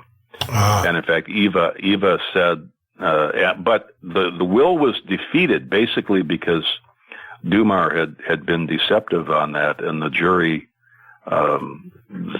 found for the family, not for the Mormon will. And later on, Eva asked Nick what happened to all of that money, and he said, my family screwed me out of it, because the family ended up taking the will and taking all that money and not the handwritten will. So what family? Now, one of the other things is that Hal Roden, the attorney, found handwritten memos that had been handwritten by Hughes, and the spelling and grammar were terrible. They matched the spelling and grammar mistakes in the few things that Nick had written. And as I say, that traced back to Dee Dee, who said that she believed he was dyslexic. So we have a handwriting, not an exact match, but grammar. Basically, I believe, and Mark believes, and a lot of people believe, that the Mormon will was the right will. Melvin Dumar should have gotten his money. And in all likelihood, through the medical institute, Nick and Eva would have gotten some money funneled back to them. Okay. So I didn't think Howard Hughes had family left. I mean, who was his family? He had cousins, which is another interesting thing. The Lummis family in Texas, prominent family. Boy, this is this is another one of those stories that's going to be hard for me to put together. He married when he was very young. He was still 19 or 20, and still in Texas.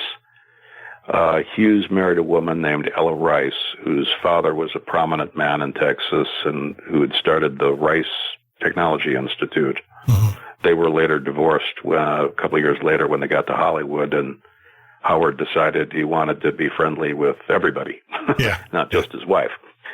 But connected to that family, he also had an aunt who, after his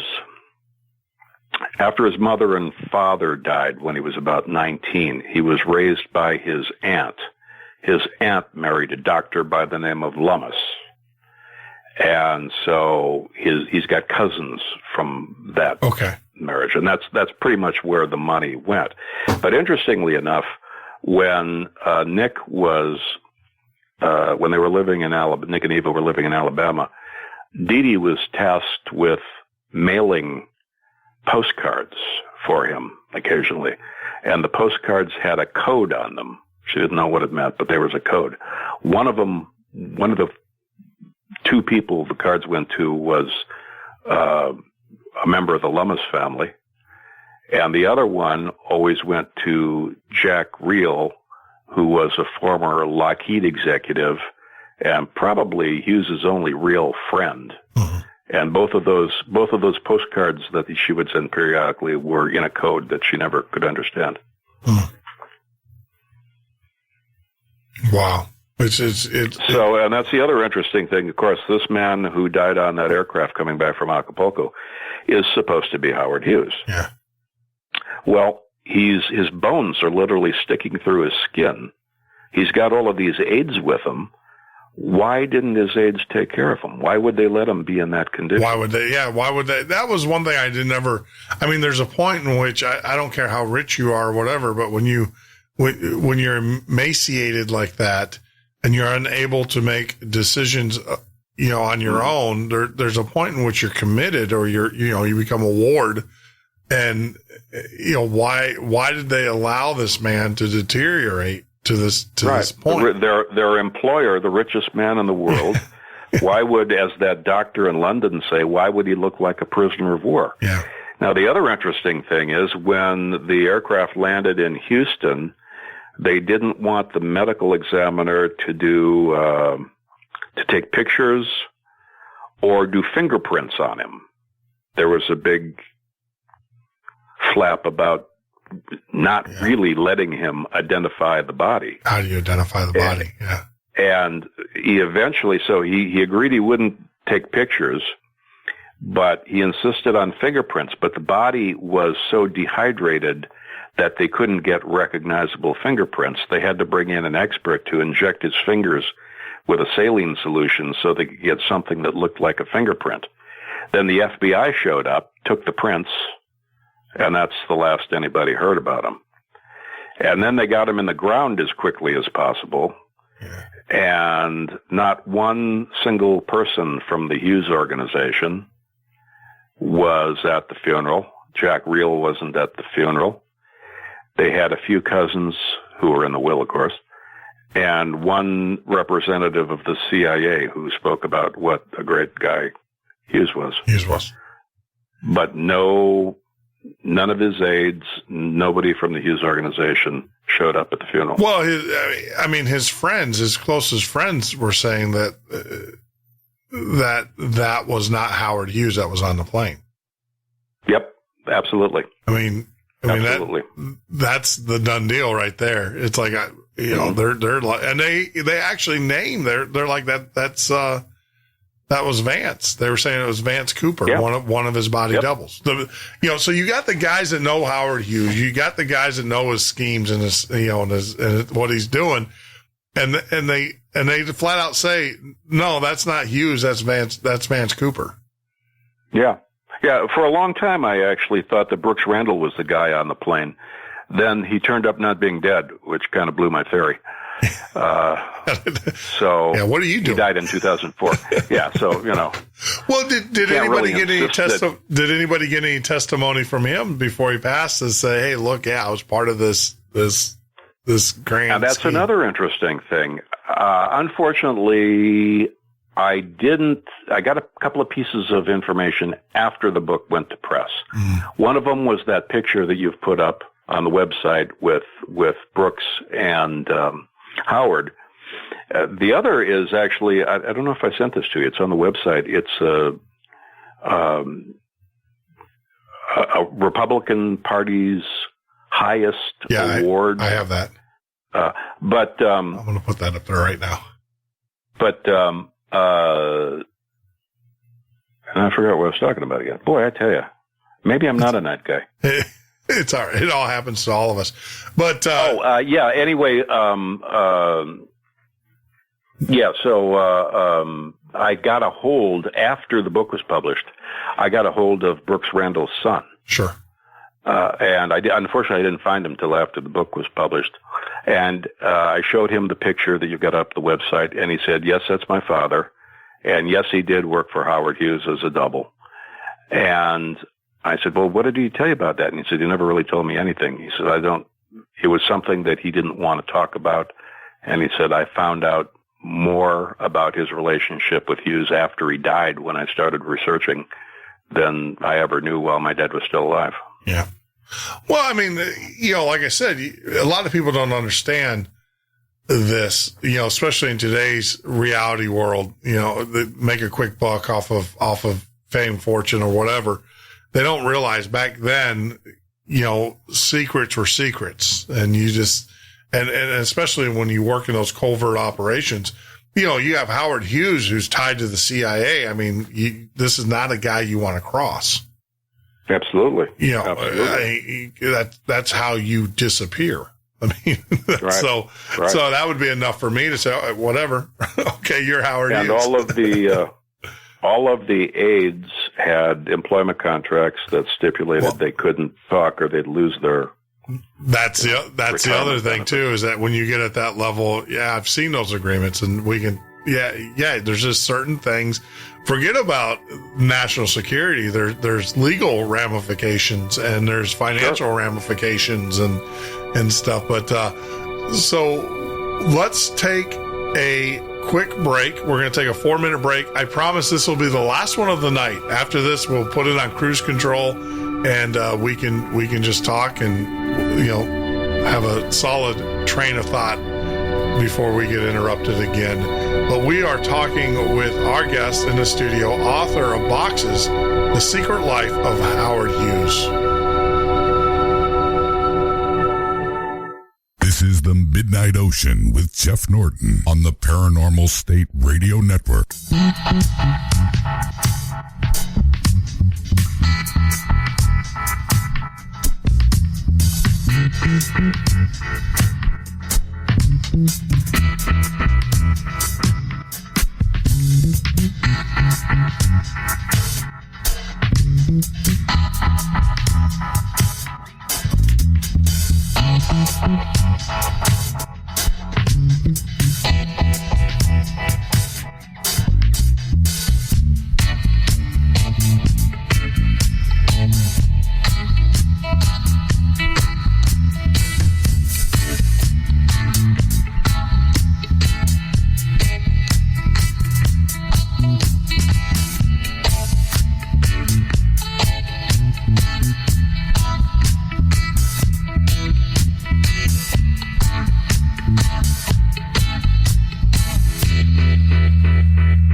This is the Midnight Ocean with Jeff Norton on the Paranormal-St Radio Network.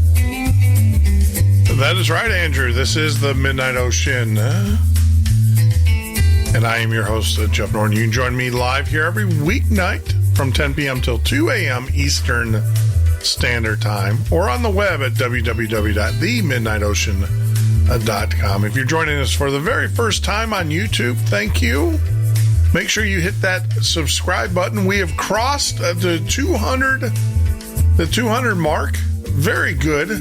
We are right on line. You guys are going to get up there with the audio guys, you video guys that like to watch the show on video. You're getting up there with the audio guys. You're a little bit behind, but not much. Who knows? You might overtake them in this race. And if you're joining us live on Facebook, I just checked the feed. It is still running, unabated. I'll have to check after the break. It seems that's when they ding us. The South Koreans apparently don't like our music. So, that's right. We have been copyright dinged every time from Facebook from some company in South Korea. It's amazing how they're out of the country and where there's no recourse we can take for them for interfering with our feed. And I actually found out how they can do it. It's very easy to do. They're not as sophisticated as YouTube, where YouTube has these algorithms that do it. Facebook, someone just complains. They have the ability to go in there and say, oh, this is a copyright infringement, and it stops your feed. It's not that hard to do. So for you guys that are joining us on Facebook, I will tell you, if it gets blocked, go out to YouTube. They are very reliable. We have a fairly decent working relationship with them, except when, of course, they tell the government about our interviews with certain individuals. Talking about with certain individuals, we are talking with the co-author, Douglas Wellman, and his book, Boxes, The Secret Life of Howard Hughes.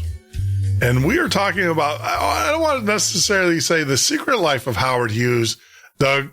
I want to say the multiple lives of Howard Hughes. I mean, what we thought is, I'm with you. I mean, there's very rarely do I change course. I'm learning a lot. Like, there's a lot of things I'm open to. I'm wide open to UFOs. I'm wide open to aliens. I'm wide open.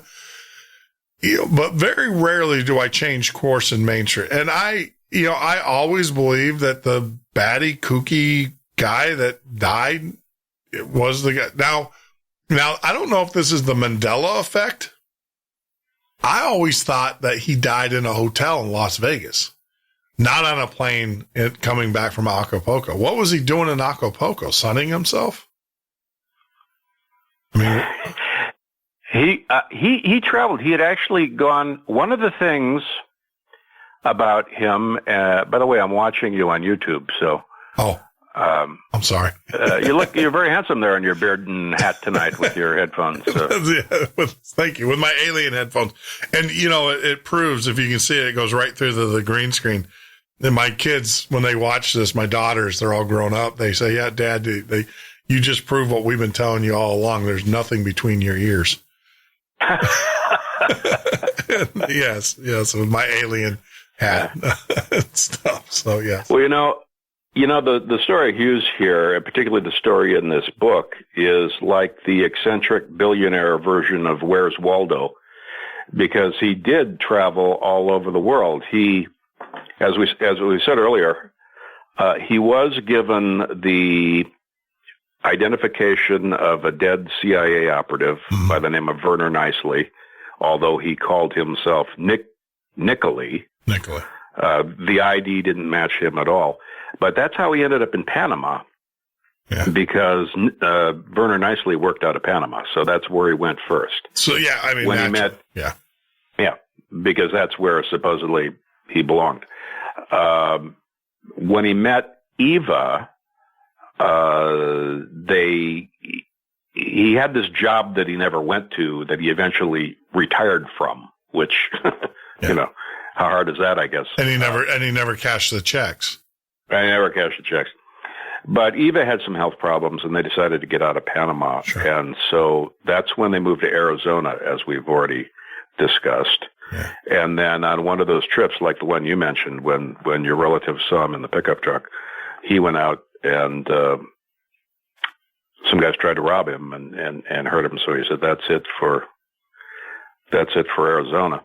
Yeah. And they headed back then to Eva's home turf of Alabama. And after the stand-in died in 1976, Nick got very paranoid because he didn't want to risk being seen at that point. Sure. And so they purchased a large piece of property that he referred to as the ranch out in the middle of nowhere. And that's where they took to growing trees and flowers. And Nick always wore gloves. His germ phobia really kicked in out there. Typically, his daily wardrobe would be a steel miner's hat. You know, he was in the gold mining business for years. He'd be wearing a steel miner's hat and rubber boots and gloves. And that's it. He'd be naked. Yeah, I actually I have the picture of him wearing the hat. And I've seen him wear that hat before I want to say this is Howard. Nick, I've seen Howard Hughes wear that same style. That's a roughneck hat. It's a roughneck hat. Yeah. That's right.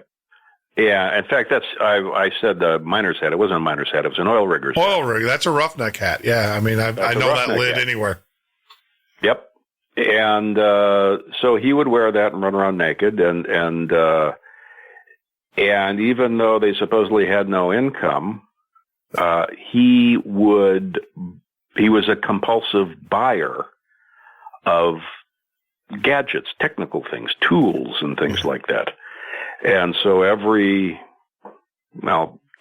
two or three times a week, the UPS delivery woman would show up with boxes of tools. And this is kind of where the title comes from. First of all, he would never unpack. And all the time they lived together, he kept all of his belongings in boxes with the idea that if they had to leave quickly, he'd be able to load up a truck and be gone. That was part of his paranoia. Yeah. The other thing was that he bought all of these tools and gadgets, and when they would arrive, he would never open them. He put them in a trailer on their property, and they just sat there unopened forever. Yeah. So, to me, I'm sitting here listening to this, and this is classic. I mean, especially, you have a guy. I want to stress this. We have some new listeners that are actually joining us, and we're talking with co-author Douglas Wellman, Boxes: The Secret Life of Howard Hughes, and I want to stress this to our listeners. You have a gentleman who goes down to Panama, assumes the name of a CIA agent, we presume is dead, CIA. He's in Panama. He meets a lady. Her name is Eve. They fall in love. This gentleman supposedly is an director of an aircraft mechanic there at the base. He's the director of it, but he never goes to work. He never cashes his checks. He's got all this money that they're living off of. He has handlers that are always around him, dressed in Mormon suits. And for those that don't know, was Howard Hughes Mormon? No. Okay. But somewhere along the line, he met a Mormon who he thought was just incredibly excellent character. And sure. Mormons don't smoke or drink. Yeah. And so he felt that they all had good character and were the kind of people that you could trust. Sure. And so that's when he went on his hiring primarily Mormons. Gotcha. So, then he moves from there. I'm just trying to paint for those new listeners so they can get it in their mind. Then he moves to Arizona, and then he moves from Arizona to Alabama. In Alabama, they buy a large ranch once again, knowing, doesn't cash any checks, buys this ranch. And then when the Vance, the body double Howard Hughes, and the reason why I feel comfortable in making that statement publicly is because Howard Hughes's friends who know Howard Hughes said that was not Howard Hughes that died on the airplane. That was Vance Cooper. So you can only go by their testimony. People who would know, who am I to say? I mean, these guys know who these people are. They know all the players in this scheme, and they say Vance Cooper. That was Vance Cooper. Now you have Howard Hughes, the real Howard Hughes, Nick, who's in Alabama. He's getting nervous because of probably multiple things. Number one, his source of income is probably going to dry up, right? Because Howard Hughes is dead. Right. After that, what's known as the Mormon will, after that was overturned, as we say, we believe that was going to be used to filter money to Howard, to Eva Nick. And Nick, and once they lost on that, then that cut off the money. Yeah. So now he's probably nervous trying to figure out how he's going to survive. And then you got Nick, i.e. Howard Hughes, still receiving, he's still receiving his pattern. I mean, you got to remember, this is an industrialist, a tinkerer, a gadget guy.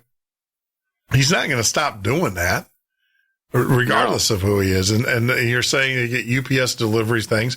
The other thing too, is you have another witness that you interviewed, but you didn't give her real name for security reasons, for her safety, saying that she's mailed postcards from Nick to some of these key players in Howard Hughes's life. Why would you do that?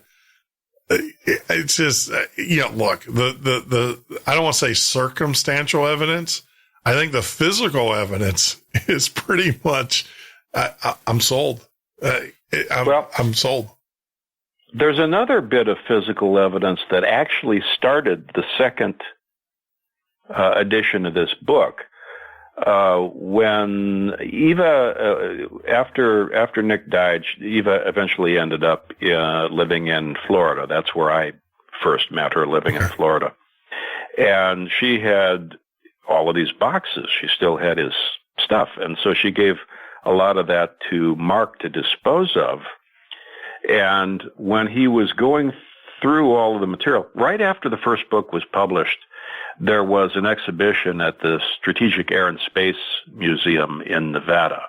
Okay. And they gave us a very nice display place. And we were looking for, things to put in there that told the story. And Mark found a pin, a lapel pin. And the pin is engraved U.S. Congressional Advisory Board. Yep. I have that. Now, once again, this is a crazy naked man running around in the woods. What in the world would he be doing with this pin? Yeah. So at first we thought, well, maybe it was just, some costume souvenir thing. Oh. And so we had someone who was involved with Congress research it. And a couple of interesting things turned up. The first was that it is, in fact, a real pin that was only given to members of Congress and important industrialists and defense contractors. So you go right there. Well, isn't that interesting? Nick obviously is not an important defense contractor.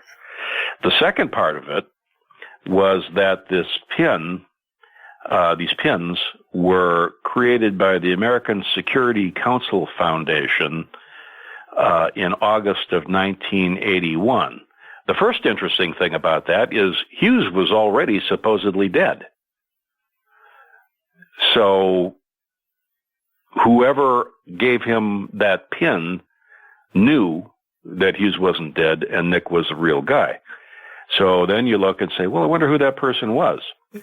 If you look at the people on this American Security Council Foundation, a prominent member, and in fact he might have been the chair, was Nevada Senator Paul Laxalt and former Nevada Governor Paul Laxalt. He was the one who allowed Hughes to pick up all of his gaming licenses in Nevada back in the 60s. And Hughes later donated some money to Nevada to build medical facilities and things like that. Mm-hmm. And Laxalt, in his autobiography, wrote that Howard Hughes had never been properly acknowledged for all of his government work regarding defense. Mm. And he's on the committee that gives out the pins. And of course he can't say, well, we're going to give it to him now because Hughes is dead. Yeah. So he just sent the pin up there to Nick and said, hey, too bad you didn't get, well, this is my assumption. Yeah. Too bad we couldn't give this to you while you were, still in the public eye. In fact, now you're publicly dead. But, hey, Nick, I know you're still alive. Here you go. Wow. So when you look at that, you go, wait a minute. There's no way that either Nick or Eva could have gotten the pin like that, only to defense contractors. When did Nick pass? Nick died in, November 21st, 2001. Okay.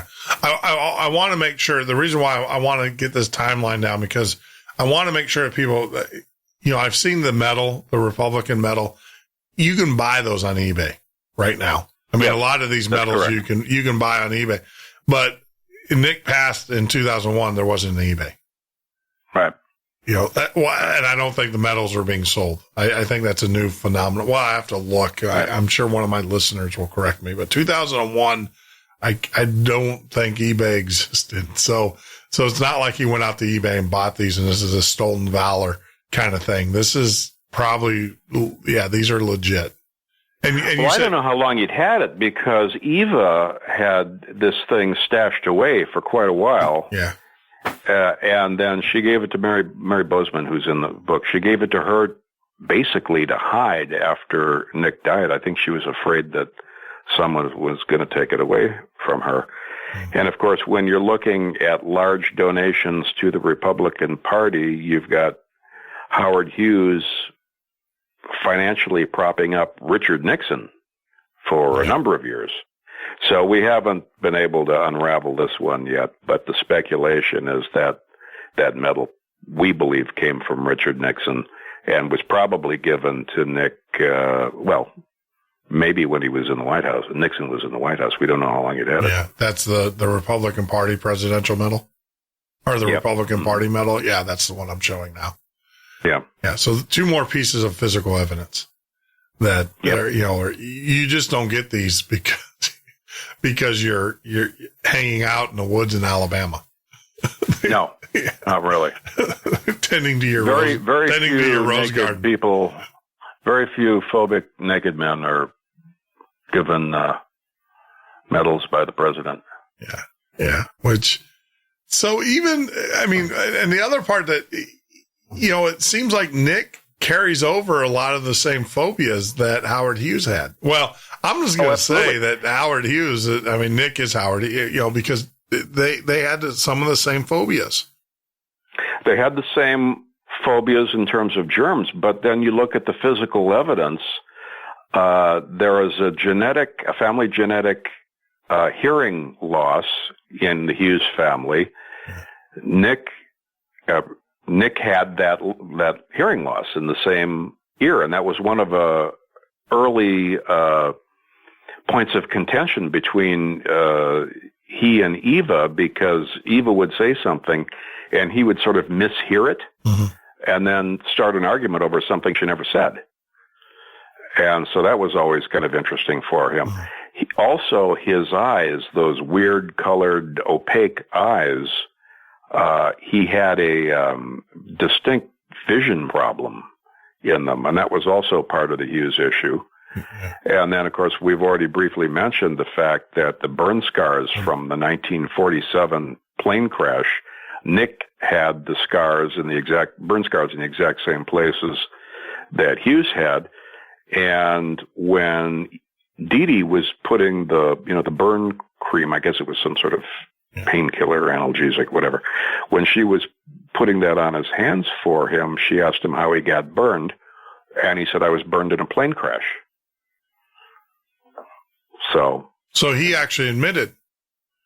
Yeah, because that was going to be my next question. What was Nick's explanation of the burns? Yeah, no, he told, eventually, he pretty much told both Eva and Dee Dee everything. And it's kind of curious. I think, as I say, Dee Dee's pictures in the book, she was a very attractive young woman. Mm-hmm. And I believe that because she was very attractive and because she took such good care of him, he opened up to her more than he would have a lot of people. And also he was getting late in life. But she described something that she would ask him questions and he would, talk to her. But she says that sometimes he would go off on something that she would describe them as his ramblings. And it wasn't because they were disjointed or incoherent or anything like that. But he'd be talking to her about something, and then it was like he almost forgot she was in the room. And he would go into these long monologues about the things he had done when he was younger.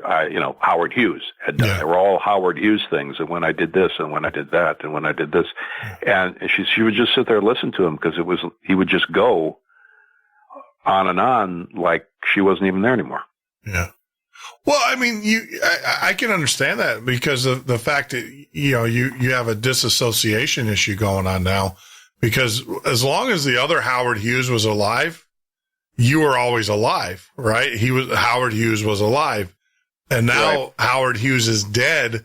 Nick is sitting there going, I can't all of a sudden say, boop, here I am, because then that's going to, because then of course you're going to get the IRS and all of the different things saying that, you evaded us and you're going to spend the rest of your life in prison. So I'm sure that there were some disassociative, paranoias going on, and for him to stay in reality, he probably had to relive the things that Howard Hughes did so he can still associate that I'm alive. But I can't imagine me waking up tomorrow morning and being told, oh yeah, by the way, you're dead. Even though I was part of the caper, right? Of the mystery. It's absolutely. And I think as I get older and I have friends who are even older than me, there seems to be a tendency, as you age, to start telling people about the things you did, whether they want to hear it or not. Yeah. There may be a little bit of that in there too. I don't really know. I get in trouble for that every night on the air. It's funny because my mother will call me. My mom listens. My mom's still alive. There's the Canadian. I'm not Canadian, but I hang around with Canadians long enough. I start saying my mom. But my mom, she listens to this show and she's like, you don't need to be telling people that. She goes, your dad, I'm blessed that both, my mom's or my side of the family, my mom and dad are still alive. And she's like, yeah, your dad's listening to the show. And he's just shaking his head going, yeah, you don't need to be telling people that. But I'm a firm believer. One of the things is I've always believed of the mindset. I kind of have the Howard Hughes mindset. If you want to do something, go do it. You're supposed to live life. If you want to jump off of a bridge, go jump off of a bridge. Just make sure you have a big enough rope or but go do it. I mean, I wanted to learn how to fly planes, so I went and got a pilot's license. Sure. And, life is too short not to enjoy the thing. So, and he wouldn't let anyone get in his way. Of course, one of the big elements of his life and a big piece of the book is his, what's a good word? His love of women. I guess that's a pretty safe way to put it. Yeah. He was a well-known philanderer and supposedly having all of these dalliances. Yeah.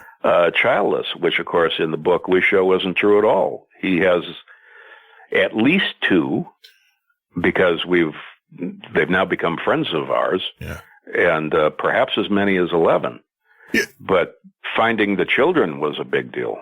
Yeah, I mean, let's talk about that. And I have a picture up there of kind of a collage. I mean, okay, Nick obviously he's passed away. Was his body cremated? Yes, it was. And that's actually You've read the book. Mark, as I say, was Major General, but he also worked for a nonprofit organization. Eva wanted to leave a bequest to the nonprofit organization. She said she had some problems with a disabled husband. Mark said he would help her. He became close to her that way. And then when Nick died, Eva wanted to take his ashes and put them in the ocean in Florida, near a place where they'd had a really good vacation one time. So Mark went running off there and helped her. And it was in the car on the way back, taking her back to Alabama, where she told him this whole story. So,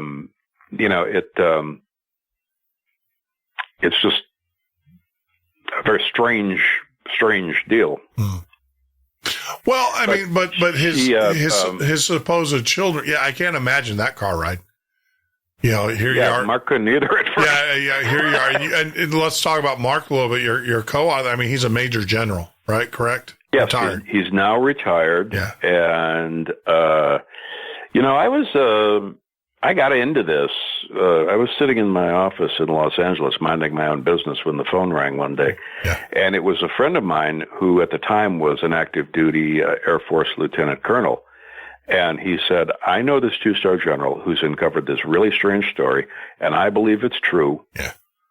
And it would make I think it would make a good movie, because I, at the time, was doing primarily television. But sure. And I said, oh, great, tell me the story. No, can't do it. We want to come to Los Angeles and see you in person, which they did. So my friend, the colonel, and brought Mark, and Mark brought in this massive pile of documentation. Sure. He'd been working on this, I think, for about 7 years at that point. He had all the documents. He had, I think it was about 400 pages of notes. I mean, it was just a massive pile of stuff. Now, if I had run into someone on the street and he said, oh, by the way, Howard Hughes was alive and running around naked in Alabama, that would have been a very short conversation. Yeah. Yeah. But I'm sitting there with 2 high-ranking military officers in my living room, and one of them has a huge pile of documentation. Sure. And I can tell and plus he came with the recommendation of my friend, the colonel, who I know is an outstanding man of character. Yeah. So at that point, I guess they probably could have brought in anything, and I would have at least given it some amount of belief. Yeah. So Mark is a terrific guy, and did a noble and lengthy amount of research on this. Yeah. I mean, I can imagine, Doug. I can imagine you getting a call from from your buddy, the Air Force general, and say, hey, look, I got a major general. We got a bunch of information, and you going, well, share it with me. And they're like, nope, can't do it. You're probably running through your head going, all right, UFOs, aliens, Yep. all that. I can imagine your mind's running. You're like, all right, I'm calling Art Bell, George Norrie. And then they get there, but then they drop the Howard Hughes. I mean, I'm sure that that must have just blown you away. I can't. Well, my friend, the colonel, at the time was working on counterterrorism and weapons of mass destruction. So I thought, sure. Ooh, this could be something juicy. Yeah. But I also, having done the television show on Howard Hughes years before, I knew quite a bit about Hughes. So I was interested. And I can't say that I believed the story 100% when Mark was there, but he certainly provided enough documentation for me to believe it was possible and worth following through. Probable. I'm just going to ask you, where are you at now?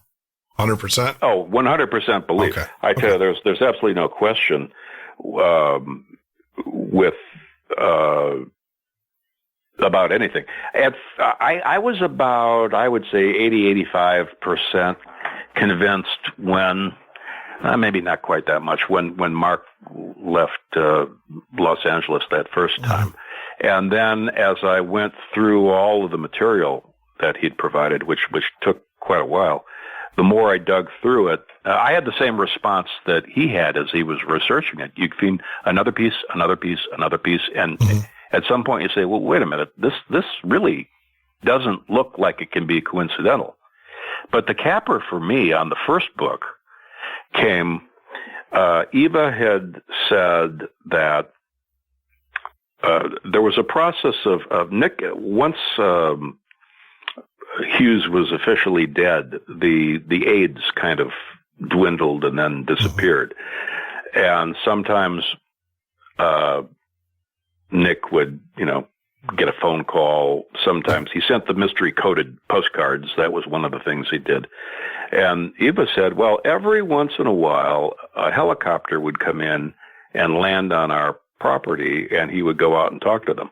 Well, now this piece of property is in the middle of nowhere. Yeah. And so for some reason, I thought, you know what? I'm believing all of this up to now. I'm having a hard time believing the helicopter. That one might be a bridge too far for me. Yeah. So I went to see her in Florida, and I thought, I'm going to kind of poke around here and see if I can, maybe shake her loose on that helicopter story. Now, one of the things that happened throughout all those years, Mark was researching this, is Eva's story never varied one word. You could ask her something a year later after the first time she told you, and she would give you the exact same story. So I started in on her about the helicopter. Are you sure it was a helicopter? Are you sure they did this? Are you sure Nick was meeting them? Kind of poking around. And she said, oh, yeah, absolutely. In fact, one day when the helicopter was coming in, I was out in the yard and I took a picture of it. Oh, did you really? Okay, well, all right. So Mark and I were leaving her home, and Mark turned to me and said, I've seen the picture of the helicopter. I said, you're kidding. He said, no, it was in with a big pile of pictures of flowers, which is mostly what Eva took pictures in. He said, I saw the picture of the helicopter coming in. So he said, I may have thrown it away. I don't know. So he went back to Nebraska. He called me 3 days later, and he said, I found the picture of the helicopter. And at that point, I went, okay, I buy it. Now, on the second edition of the book, the congressional pin, right off the bat, you got to look at that and say, there's no way that a retired air maintenance supervisor is going to get a pin. Oh, that was the other thing. The people that verified the pin, they said that it only went to congressional people and major defense contractors, although they would sometimes make an exception for someone like Henry Kissinger. So I went, okay, Nick ain't getting that pin. Unless he's Howard Hughes. And he didn't buy it on eBay because eBay didn't exist. Yeah. That was my concern. Yeah. I'll just be honest with you. When I saw the pin, I'm like, I can go on eBay right now and buy that sucker. And I don't know if I can buy that pin, but I can buy the Republican medal. And I'm like, $39, right?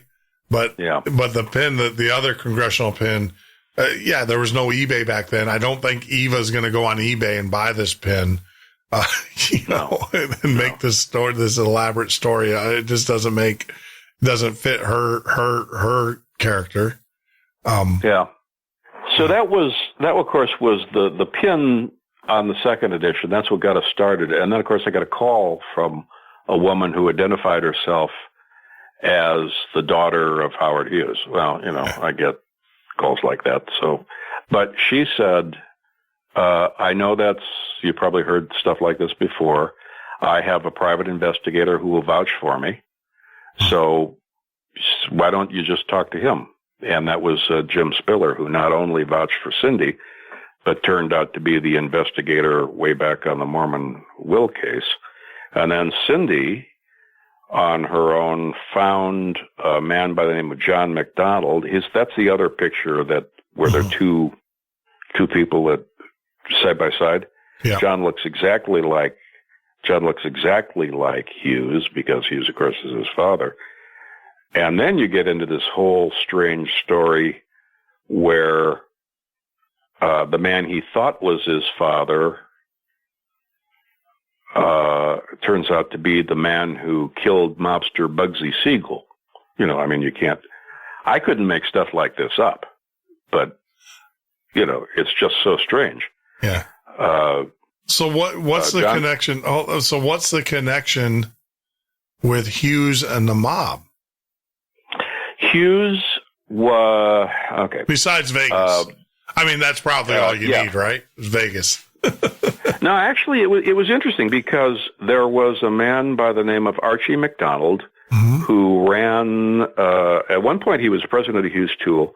Initially, he ran Hughes's Los Angeles operations and West Coast operations. Archie McDonald's son was Bob McDonald. Now, they were a very wealthy family, obviously, because, they were into the Hughes fortune. Yeah. Bob McDonald was a gambler and a drinker and a womanizer. He married a woman whose mother had married into the Los Angeles mob. So you have an interesting situation where you have the Hughes money and tie-in on the one side, and on the other side of the family, you have the Los Angeles mob. And Bob McDonald got into trouble with the Los Angeles mob over gambling debts. A man by the name of Jack Dragna ran the Los Angeles mob, and he was the mob boss of John's grandmother. So I don't know if that makes sense. Well, anyway, I say who killed Buggy? Who was the mobster who killed Bugsy? All right, so John's mother had an affair with Howard Hughes. Okay. Because they'd met through their social circles. Okay. And that's where John came into being, although John still thought that Bob McDonald was his father. Bob got into debt with the mob to the point where he actually, this was in the 40s, he actually joined the army and went off to fight the Germans rather than fight the mob. Where he became a war hero, interestingly enough. He came back, they cut him a little bit of slack, but then he got into debt with them severely again. So Jack Dragna came to him. Bugsy Siegel, of course, built the Flamingo Hotel, and he had kind of not handled the money the way the mob liked it, so they had a contract on him. The contract went to Jack Dragna. Jack Dragna came to Bob McDonald and said, you owe me a pile of money. You have three choices. You can pay me the money you owe me. You can kill Bugsy Siegel and wipe out your debt that way, or I'll kill you. So that's the way that came about. So Bob McDonald got a World War II surplus .30 caliber carbine and shot Bugsy Siegel in Beverly Hills. And at that point, he kind of had a breakdown, and shortly thereafter, he shot John's mother, and then committed suicide, both of them in front of John. So it's kind of a bad story. And Cindy's mother grew up across the street from the Hughes air facility in Houston. And her uncle worked for Hughes, and one of the things he apparently did on the side was procure young girls for him. And so Cindy's mother got pregnant when she was 16 years old, and that's where all that came about. So you have Cindy and you have John. So I guess my question is they would have common DNA, and it looks like they're compelling. So did you guys has their DNA been tested and compared to each other? Yeah, it is, and the chart's in the book. The DNA results are in the book. And it's you got to remember, I'm playing Bob Vitla here when I do these radio shows. It's like, darn well Bob knows how to hammer a nail into the piece of wood, but I have to play Bob Vitla here. That's why I tell my guests, like, don't. Yeah, I know the answer. That's why I'm asking. I'm like a good lawyer. Yeah, we did do that. And we did get about a 50% match on that. Mm-hmm. We don't have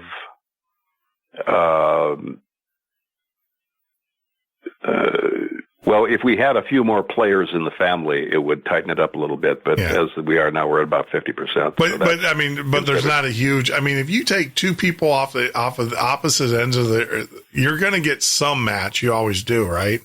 But yeah, you get a few. You get a few, but you're not going to get just out of hand. Yeah, you need more samples. Yeah. But there's enough here to compel. I guess my question is this: why haven't they compelled the courts? Because the Hughes money, even though Howard Hughes is gone, I mean, he still has, what is it, Bell, which makes all of the satellites. You have, Hughes is still, Howard Hughes, his corporations are still around producing. Yes, absolutely. So one of the things that happened was that he had, he owned Pan American Airlines, which has been defunct for, 30 years or more. But he owned that airline, and the stockholders kind of revolted. They didn't like the way he was running things, and he thought he was going to have about $500 million liability, $500 million liability if they won the lawsuit they had against him. And so he took the Hughes Tool Company public so that he would have the money to pay the judgment that he thought he was going to get. As it turned out, the judgment went in his favor about 3 weeks later, but he'd already taken the company public, and his other holdings came under the umbrella of the Summa Corporation. And so that kind of clouds everything. As I mentioned, his probably only real friend was Jack Reel, who was a former Lockheed aircraft executive. After he retired from Lockheed, Hughes brought him on to, I think, be his friend and hang out with him and, do things like that. And when Hughes officially died, the stand-in died, Summa abruptly fired him and told him he couldn't talk about anything, couldn't write a book, couldn't buy it, and they were going to give him, I think it was $25,000 to keep his mouth shut. And he didn't take it. He later wrote a book, which is one of the interesting pieces of evidence, because he was with Hughes on those, when he was flying the planes in England. And so Reel had to know that there was, that what people thought was Howard Hughes, the crazy guy, was not Howard Hughes, because that was the same trip where, the stand-in fell and broke his hip. And, the guy said that the doctor said he looked like a prisoner of war. Yeah. So Reel's book is a combination of real things and a bit of covering up for his friend. Yeah. Yeah. And, and that was the other thing too. I didn't get to, but I do want to circle around. You can't fake being a pilot. No. I'm a pilot. And especially when you're looking at turbo, you got pressures. So those that don't know, as a turboprop, flying a turboprop, you have pressures that have to be maintained. And those are things that you just don't know. Those are things that you have to know, or you'll blow an engine up pretty quick. And then you become a, you don't want to do that at, 20,000 feet. Yeah. Well, you would never get off the ground. That's what I'm saying, is that there's pressures that you have to maintain. There's starting pressures. There's things. And then the other thing too, is that the cockpit, and especially in turboprops, there's a reason why you're required to have two pilots, because there are things that you can't physically reach on the panel, unless you have a pilot as you go through your checklist. So you have to be knowledgeable in aircraft. So that's not something that, I don't care how many flight simulators you've done, unless you're a pilot, because I've done the flight simulators, but until you actually do it, and back then you got to remember, they didn't have flight simulator on the computer. No. So that right there tells you that,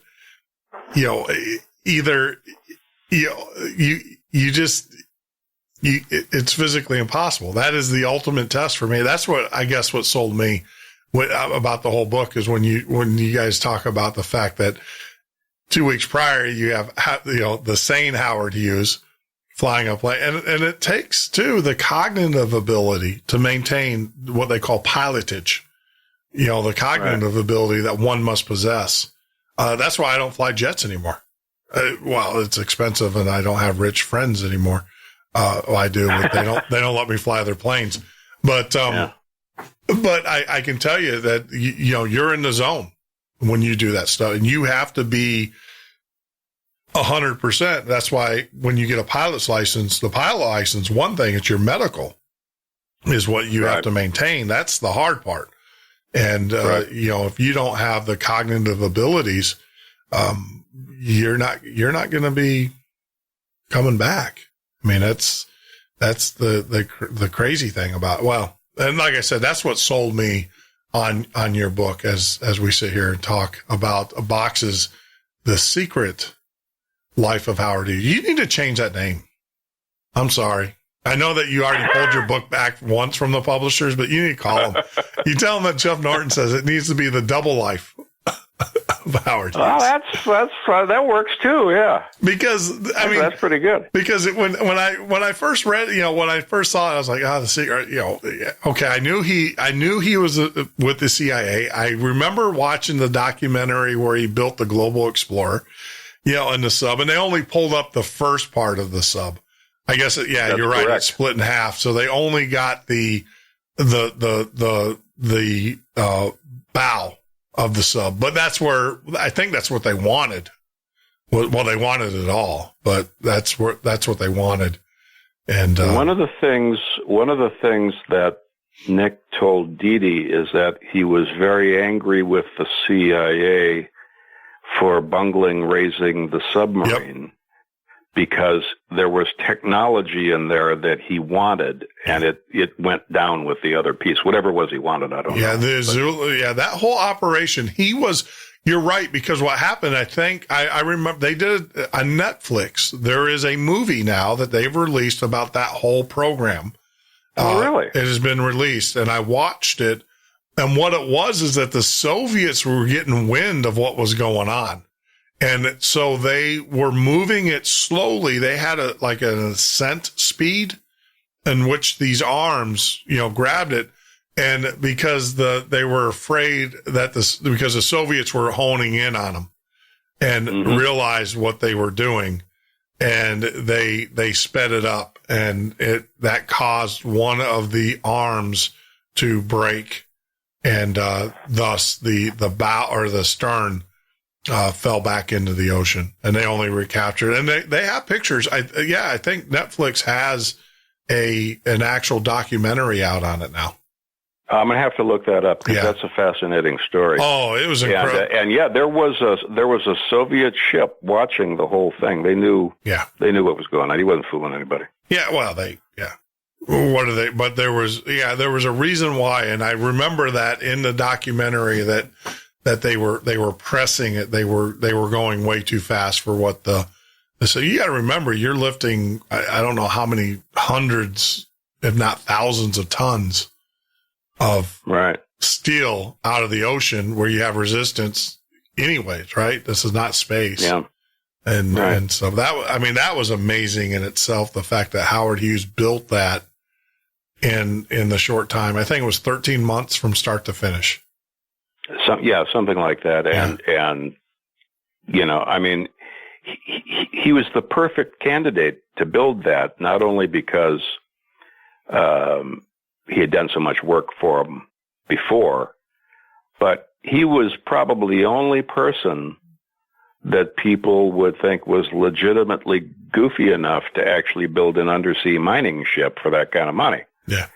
For the cover story. Yeah. No, well, he was an industrialist. I mean, that's what that's what the guy was known for. If you needed something built, he was the guy to build it. Yeah. Especially he was technical. Incredible. I mean, we have satellite technology and all of these things today, because he just, kept pushing and pushing and pushing. Well, Mason, it's funny. I think I said Bell earlier. I meant to say Mason. I know that Hughes Aircraft, a lot of the technology, the company that makes your Mason jars, Mason, they are the number one builder of satellites, and Hughes, there's a connection there between Hughes and Mason's Corp. And, it's just amazing. Now, I do want to dive into JFK. How does JFK fit in all of this? Well, this is a story. This gets back to the mob. Sure.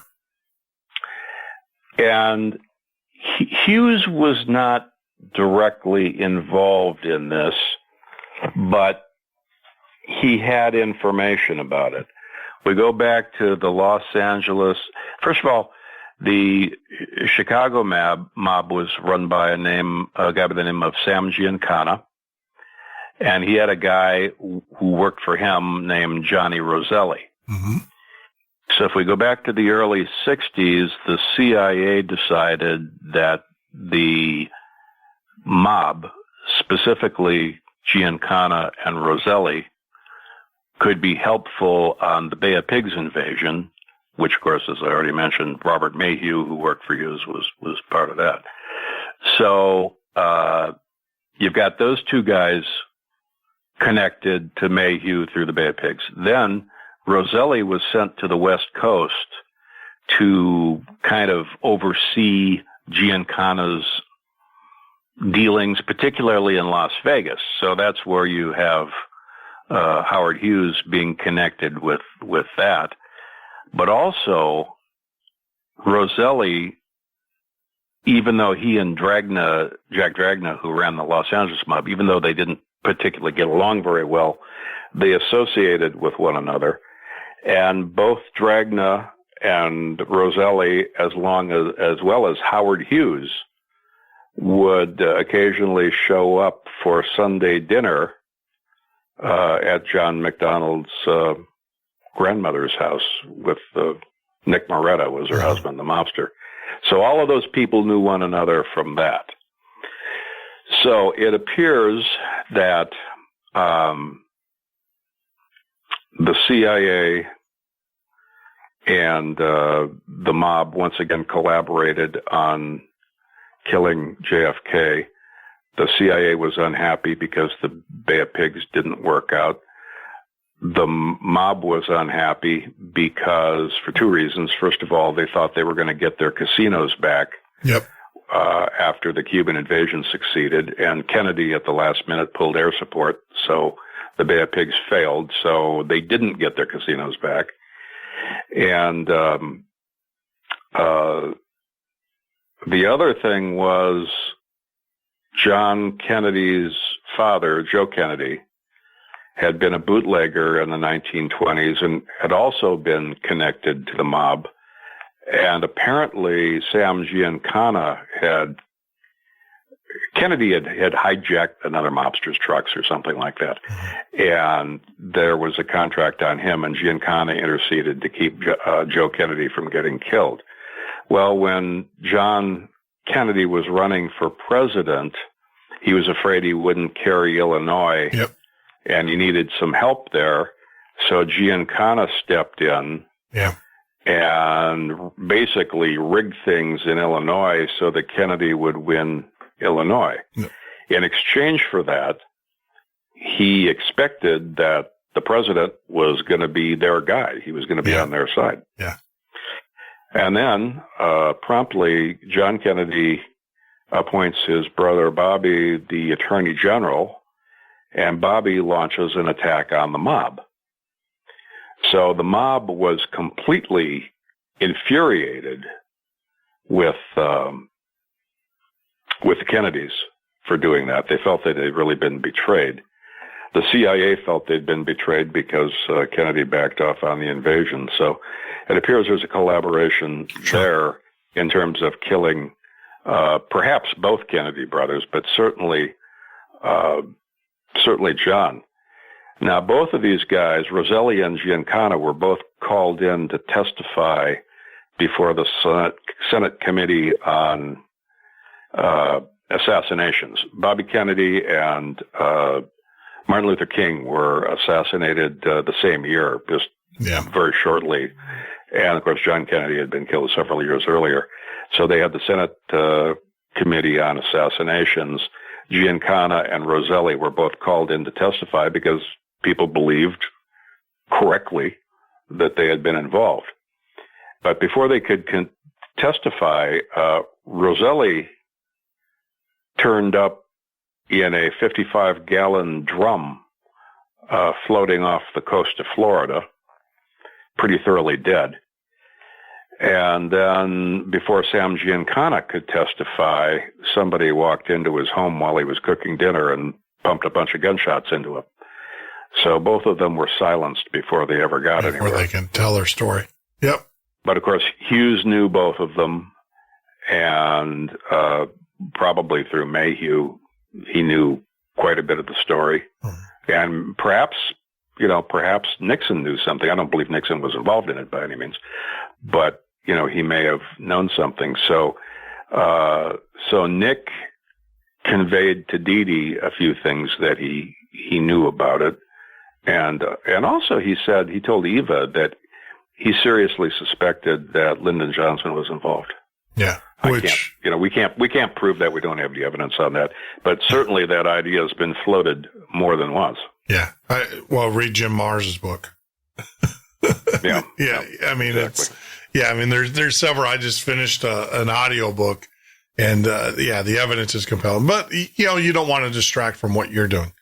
I mean, it's not directly linked to the story of Eva and Nick, which is really the story here. And also, we want to be a little bit careful of what we say that we can't back up. That's true. I mean, no, I agree with that, because it does take away. I mean, I read so many books such as yours, and what happens is they get you hooked, and then the last chapter, it's like, oh, come on. Yeah.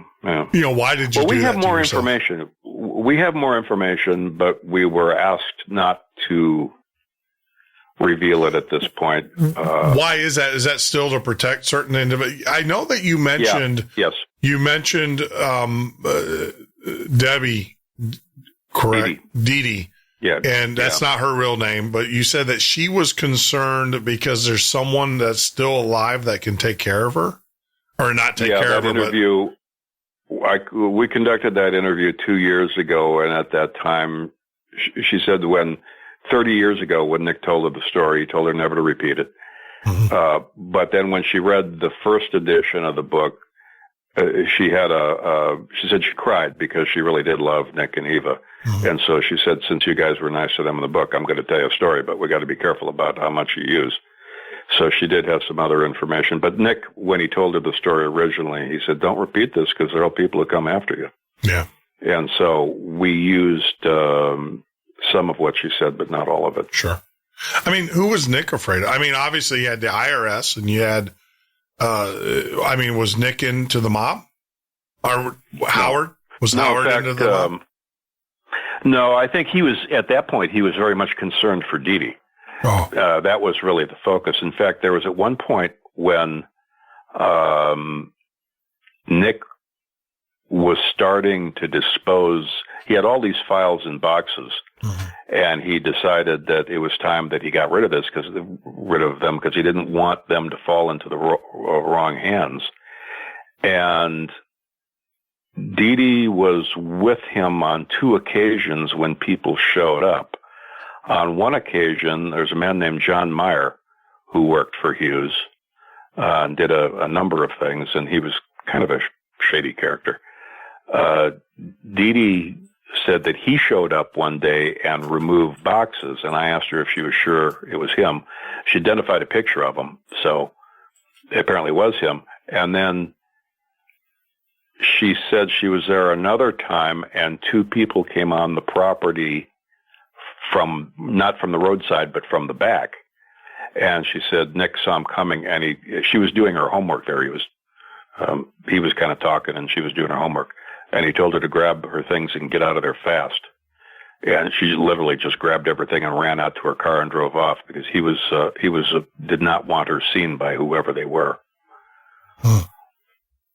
So, I mean, there's still holes here. There's things, maybe some of this stuff will get filled in later. Maybe it won't. But obviously he was protective of her, and he knew that there were people who could hurt people. I mean, obviously when you're hanging around people like Jack Dragna and, Nick Moretta and, Giancana and Roselli. Oh, yeah. Well, that's what I was wondering is that, was there, it's one thing to be friends with with these guys. It's another thing to be into them. In other words, to owe them something. And, did Nick, in all of his lawsuits, typically the mob doesn't sue. But in all, with all of these lawsuits, have you guys uncovered? Who was suing Howard Hughes? Do you know? He had all kinds of business problems. Sure. All kinds of people that, he decided he wasn't going to pay or he breached contracts or, things like that. And, so, it was, he was a hardball player when it came to business. He was not, I don't think you would call him really a pinnacle of ethnic behavior by any chance, ethic behavior. He was kind of a hard guy. Yeah. So and the mob, rather than him being into them, it was kind of the other way around. Because when he started buying those casinos in Las Vegas, most people thought that he overpaid for them. They thought that, he didn't really know what they were worth, which seems kind of odd for a guy like him. But he wasn't really in the casino business. Yeah. Hotels he probably understood. Casinos maybe not. And so it was typically thought that they kind of gouged him on the casino prices, which is kind of interesting because they really had to get out of town. It's not like they had a long time to get rid of them. Everybody was, the feds were closing in on them. They had to get rid of the properties. But most people think he kind of got gouged on the prices. See, and that's where I'm wondering. I think that's probably where the thing is that, he was probably the front. Howard. Yeah. But then the question is why would you? Well, obviously through the relationships and stuff like that. It's, hey, you got Howard Hughes over here who's going to argue with him. We're going to sell our casinos to him at a huge profit to us. And, we're going to get out of town, but yet we're still going to have control because Howard, obviously, when you got your body double that's dimension, and then and Nick is down in Panama or wherever he's at, or traveling, in Arizona or in Alabama, someone's still running the show, and Howard just makes his appearance when he needs to. Supposedly Robert Mayhew, except the casinos were losing a ton of money under Mayhew, who was getting paid $10,000 a week in 1960s dollars, which $10,000 a year was the salary. Yeah. So Hughes wasn't very happy with him for being paid that kind of money and then pretty much bungling the whole casino operation. Wow. So, and, so it was a very interesting time. Now, obviously your source, and you guys done a great job. And for those that don't know, we're talking with author Douglas Wellman, and along with it, well, we're not talking with Mark yet. Major General, I should say. He's earned a title, so, show him some respect. But Major General Mark Music. Now, all of your sources of this information all came from Eva, correct?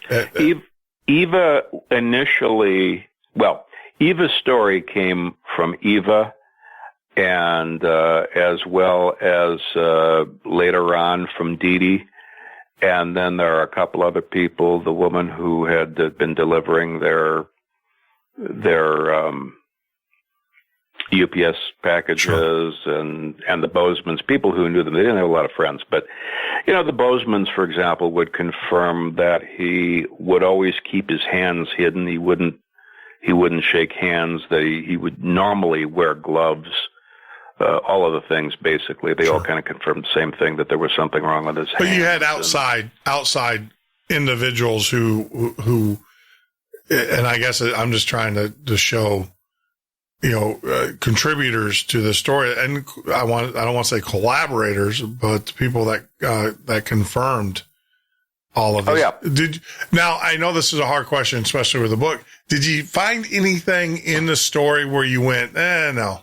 You said the helicopter, but obviously their picture showed up. So what are you going to say about that? But I mean, is there anything in the story that doesn't jive as timings or anything like that?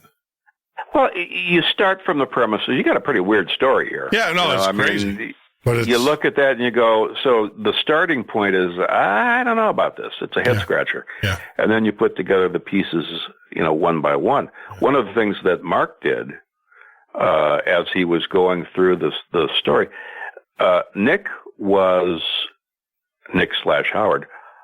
was a sort of mercurial character. He would be very nice and sweet and gentle, and then a second later he'd go completely off the handle. And it was this emotional coaster ride that Eva went through that led her to buy a piece of land elsewhere, a piece of land in the Caribbean, and she would periodically just pack up and leave to keep from losing her mind. Mark put together all the pieces of where we know that Hughes showed up, like with General Somoza, with the Merrill Lynch brokers, with Tony Blackman flying the airplanes in England. There's no question that was Howard Hughes. He overlaid the places where Eva said that, she'd basically bolted from living with Nick and had taken off. And he discovered that the times when there were verified sightings of Howard Hughes were also the times when Eva was separated from Nick. So that was a fairly substantial clue right there. Yeah. It seems like whenever she left him, he'd go show up someplace. Well, that or possibly it was his ploy to get her to leave. That could be, and that's actually a good point. I hadn't thought about that, but that actually could very well be. He had told her. He disappeared very early in the relationship around I think it was the Christmas of 1969. He disappeared, and when he came back, she was pretty annoyed with him. But he said he had business to do. He had to go back to the States to do some business. And that period of time coincided with when he bought, I think it was Alamo Airlines or the airline that flies out of Las Vegas.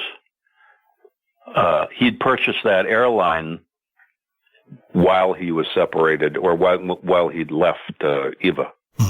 So all of these things fit together. It's just a very, very weird story, but it took a ton of research to put all of that together. Yeah. And then, of course, all of the information on Hughes' life is documented from multiple sources. And the information on Werner Nicely came from his family, and putting all those pieces together. Wow. So they do fit. There's no overlay where you're like, we have this date where he's supposed to be here, and Eva says that no, he was in Panama. Yeah, but you're saying if you were to lay these on top, he would have these moments of rage or whatever. She would high end it out of there, and then all of a sudden Howard Hughes would show up. He would show up somewhere, yeah. One of the really fascinating things, of course, is the private investigator Jim Spiller and his story on the Mormon will and how that fits into all of this. But there was. It's a fascinating story of him tracking down Levane Forsyth. Almost got himself shot while he was doing it. But among the other things he uncovered was people who later testified in court at the Mormon will trial that, in fact, the person that they were saying was Howard Hughes was actually missing from the hotel at certain points. And on the date that Melvin Dumar picked up the old man in the desert, people testified that, in fact, Hughes really was missing from the Desert Inn Hotel at that point. So there's a point at which Hughes moves into the Desert Inn Hotel and then substitutes, the body double for him in the hotel. Huh. But in fact, when Dumar said he picked up the old man, he picked up the old man next to, or very near, Hughes' property, a gold mining property that he owned, and that, and then people testified that in fact Hughes had been missing from the hotel during that period. Is Melvin Dumar, is he still alive? Yeah, he is. Has he seen a picture of Nick? I contacted Melvin and asked him. I wanted to actually interview him for the book. Sure. And this guy is just, he's had a hard time with this whole story. It's dragged him into, public attention. And I am 100% convinced, as is Mark, that he's really the guy who should have gotten the money. Yeah. Jim Spiller told me that he is absolutely 100% convinced not only that that Dumar should have gotten the money, but that Dumar is such a good guy that there's no way on earth he would ever even attempt to make up this complicated lie like this. Yeah. He just absolutely has to be telling the truth. Well, I think in the movie and stuff, they basically, I think in the movie they make it, he wrote it on a napkin or something like that, which is not true. This is, it was actually a handwritten document, but I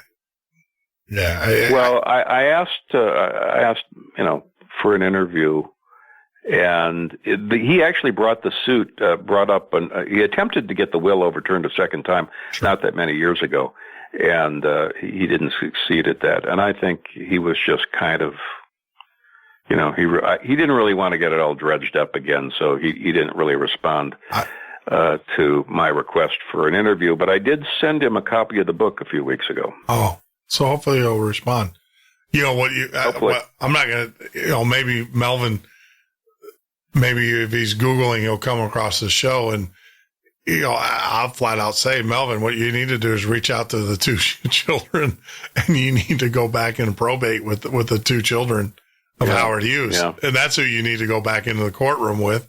Yeah. And because it's, and go from there. I mean, the only question is how are you going to tie the children back to Howard Hughes, to actual Hughes? Yeah. And there's supposedly, Howard Hughes DNA in a lab in Texas, but trying to get that. Yeah. People have tried to get it, and it's been pretty much impossible. I don't even know if you could get a court order for that without having some pretty compelling evidence to do it. Yeah. That obviously would answer a whole lot of questions right there.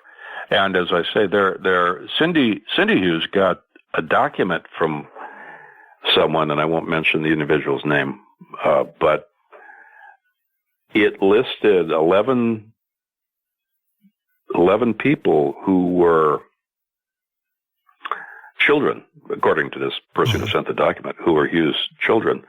And it appears from what I see on it that besides John and Cindy, there's at least one more person who's probably a slam dunk. She's now deceased, but probably was actual child of his.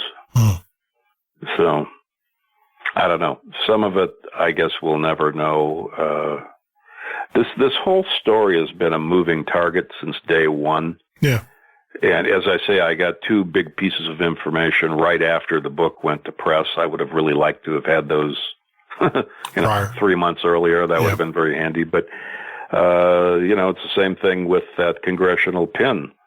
That turned up within a couple of months of the first book being published. That would have been nice to have that. So I don't know if there's a third book in the offing here anywhere, but I believe we will continue to get more and more information. I do get emails from people who say they have information, and some of it appears to be reputable, and some of it's a bit far out.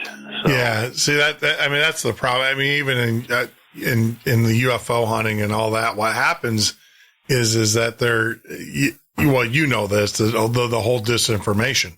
So what you'll do is they'll send you credible information, or that that looks credible, and everything looks 100% credible.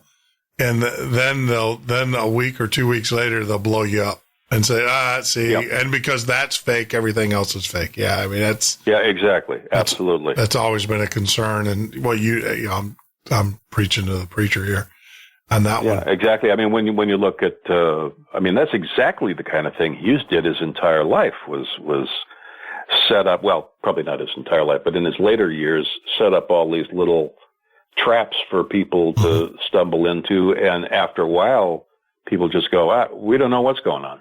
Yeah. So let's give up. Yeah. Disinformation. You can't tell me that. Well, obviously the CIA is privy to this, to this scheme. I mean, they were, they're the ones that set up the original documents. And yeah, I mean, it had to come from them because, how else are you going to get documentation from a deceased CIA operative? And you have the family member, I think it's very important. You have a family member of the deceased CIA operative saying that is not, and that Nick assumed, or Howard Hughes assumed his identity, and the family member saying that's not the real Nick.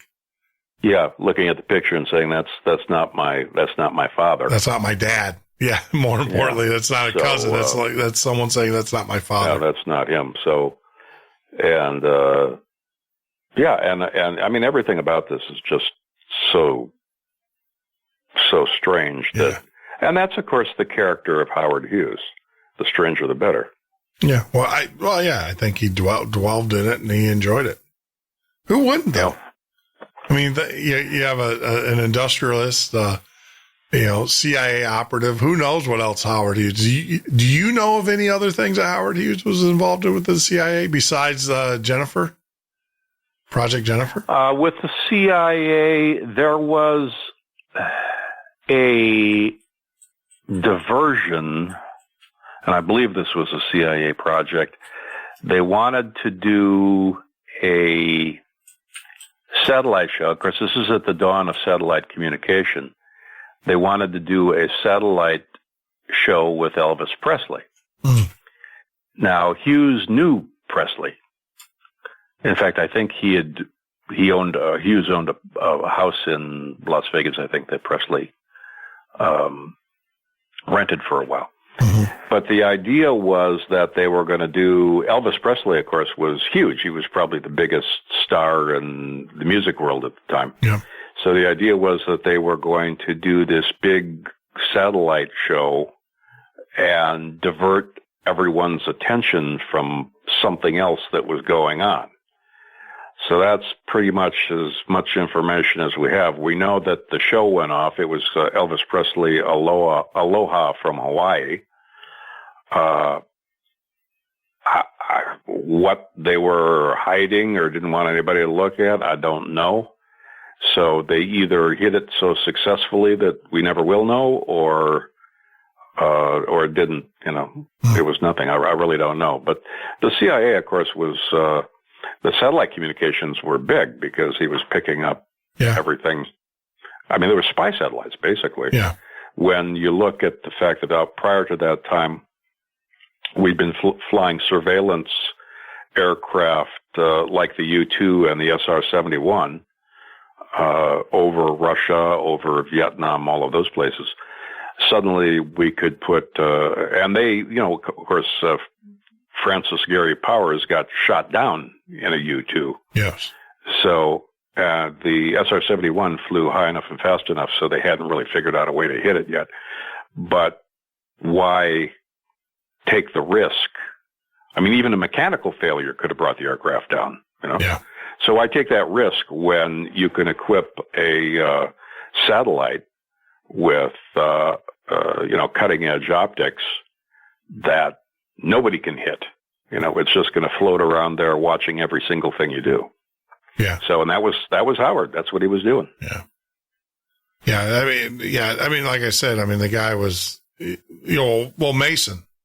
the company that makes the satellites. Yeah. Pretty much you can't get a satellite made unless Mason's the company that makes it. The same company that makes your Mason canning jars and stuff. It's the same Mason satellite. And, when you were digging through all of these pictures of Nick, did you ever see him in a fedora? Not Nick. And one of the issues with pictures of Nick is that he generally would not let his picture be taken. The same thing goes for Hughes. In fact, when Hughes was flying the aircrafts, the 3 aircraft in England, the manual said they had to have 2 pilots. So, and Nick was going to fly it, and both his American license had expired, and he couldn't get a British license because he refused to have his picture taken. But what they got around it, the manual said you have to have 2 pilots. It didn't say you had to have 2 licensed pilots. So Tony Blackman, who was the chief test pilot for Hawker Siddeley, he had a license, and there is no question that Howard Hughes is a pilot. So that's how they got that one. Well, actually, by law in the United States, that is absolutely correct. You don't have to have a pilot's license to fly a plane. You have to have a pilot. Yes, that's true. You have to have a medical one. Now the law is they changed it to medical. You can fly a plane without a pilot's license. You just can't carry a passenger, and another pilot's not considered a passenger. That law has been around forever.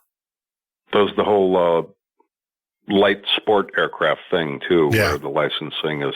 Yeah, I used to fly a little bit for a while. But, so you know the rules. Yeah, but it was your medical. I tell people all the time, it's like, your pilot's license, it's easy. It's your medical that you have to keep. That can be somewhat tedious. It depends on your license. My license was a ATP. Mm-hmm. Or not. I'm sorry. Gosh, it's getting late tonight. My license was commercial, not ATP. So I had to do a medical every 6 months. But I got my commercial because I wanted to charge when my buddies wanted to fly around Chicago and stuff just for fun. I wanted to be able to charge them for it. Why should I spend my money on their fuel so that they can be entertained? Sure, and absolutely. So that's why. And frankly, at the time, Hughes was flying those aircraft in England. He never would have passed a medical because his vision was too bad. Yeah. And I don't know how hard they ding you on hearing, but he would not have been able to pass medical for sight.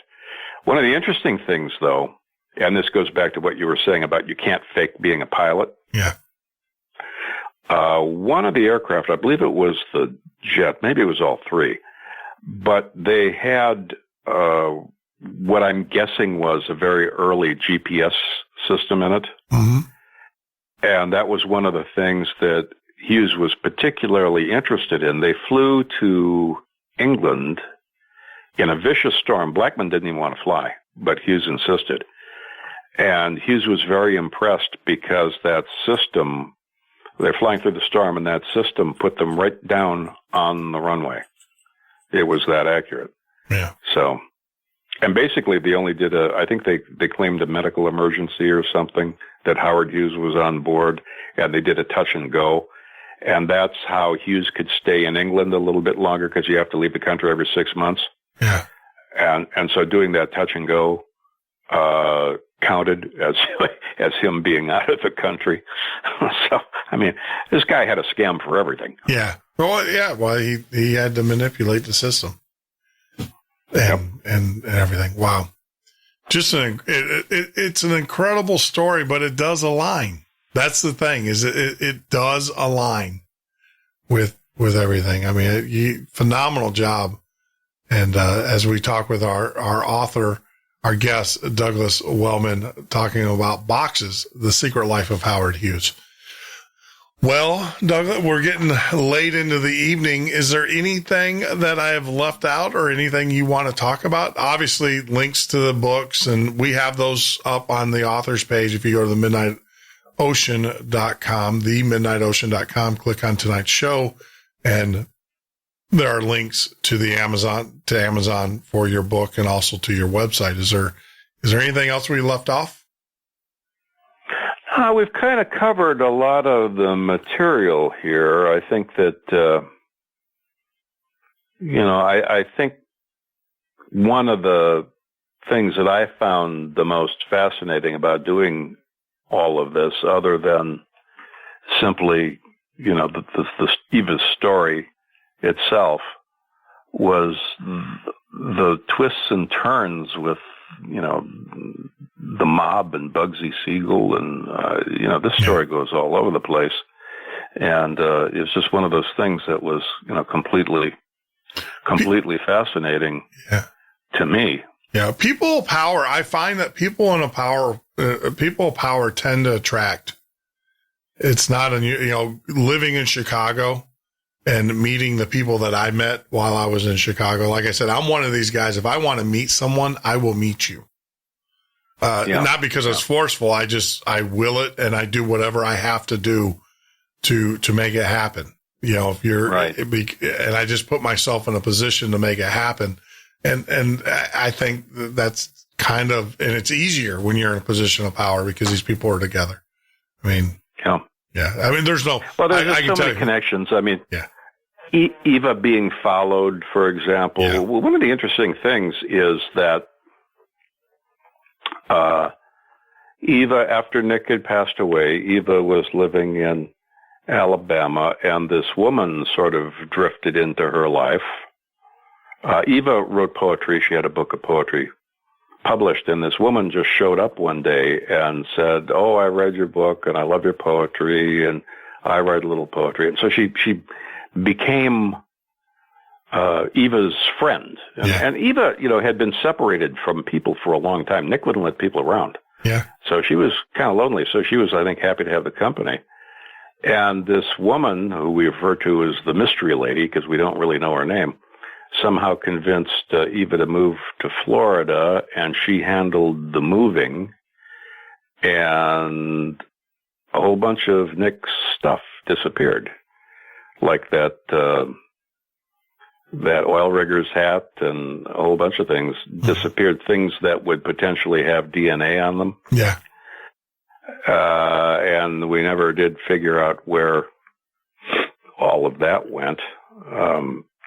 So that's another one of those things that was a little bit strange. Well, not really. I mean, it's strange to those who have never experienced it. It's not strange to, getting emails with documents attached to them that basically have headers from individuals that it didn't come from. Bob Fletcher. I mean, like I said, I got to release this audio that I did with Bob Fletcher and how he got involved in Iran-Contra. It's insane. I mean, and it's all bonus. It's kind of like you with your story here. He's like, this is crazy. This is a guy who was making toys who then, met a guy in the same building complex as him who was making watches. And then come to find out this guy that making watches was actually an arms dealer.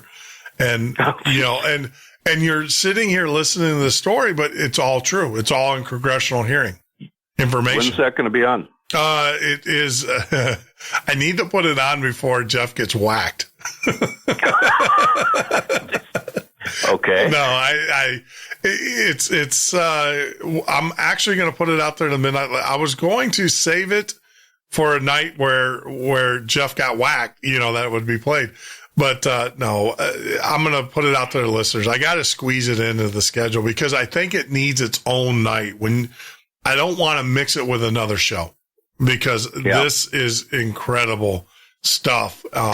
So I think I'm going to put it out there. If you join Midnight listeners, actually I'll shoot you the private link to it so you can listen to the video. Great. I'd love to.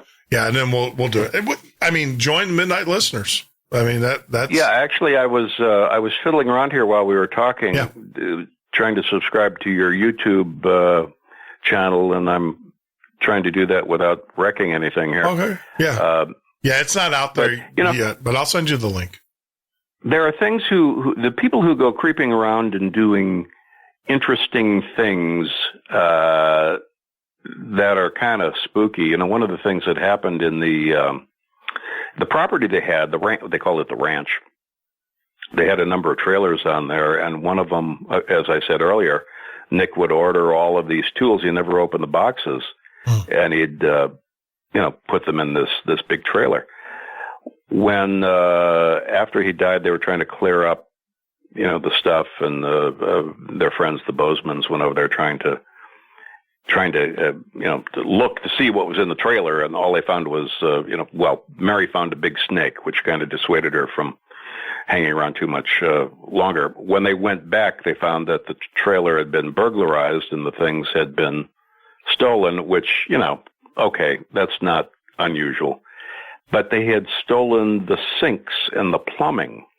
And this was old beat up stuff. And it's not, we were questioning whether or not that was taken because somebody might be able to go in there and find hair or something in those sinks that could be used for a DNA test. It's, I don't know. Do you think they took it for the metal? I don't really know. I mean, they could have been, but except that it was pretty much junk plumbing. So people will steal anything. So that could be. I mean, if there's metal. Also between that and the mystery lady, they seem to grab anything that could potentially yield a DNA sample. Yeah. So that was kind of interesting. I was going to ask you, because I'm looking at the picture of Nick in his coveralls and stuff, but that you answered the question. All that stuff is gone. Yeah. And in the pictures with him with the beard, there's some with him without the beard, but you'll notice the distinctive facial features he has around the mouth. We had a police forensic. Mark had it done. A police forensic person match those characteristics up. And they said there was a very high probability of it being the same person. They couldn't get quite the right angle on the pictures, but they, said it looked like a very high probability of it being the same person to the degree that they could determine from the pictures. But a lot of people just seem to disappear. Cindy had all of these records and things from people that led to Howard Hughes being her father, but she took them to people who were thrilled, we're going to sue, we're going to get the money, attorneys and private investigators. And then suddenly they would no longer talk to her. And one of them took all of her documents and never returned them. In another case, Cindy's son looks just like a young Howard Hughes, but they had... Cindy had another attorney who was going to help her, and then suddenly got very quiet and didn't do anything. And her son called him and said, I just want to ask you one question. Did somebody scare you off? And the guy said, yes. So there you go. Yeah, I mean, who would do that? Well, like I said, you got CIA involved. You got different organizations. You got the mob. Involved. And we've had various organizations who could help who declined. Yeah. Not right away. At first they were cooperative and they want to see how much you know. Until they went and looked into things and then came back and suddenly didn't want to talk anymore. Yeah. So it's been kind of a struggle with that kind of thing. Have you personally had any you probably don't want to share it, so it's not a good question, but have you, you personally had anybody harass you or say, hey, look? Yeah, actually. Phone calls, hang-ups? I had an office in Los Angeles. I was on vacation. I was up at the Pebble Beach golf course, and my assistant called me and said, you just got a threatening phone call. I mean, this guy was really scary. And I said, well, what did he say? And, she told me. So that wasn't particularly comforting.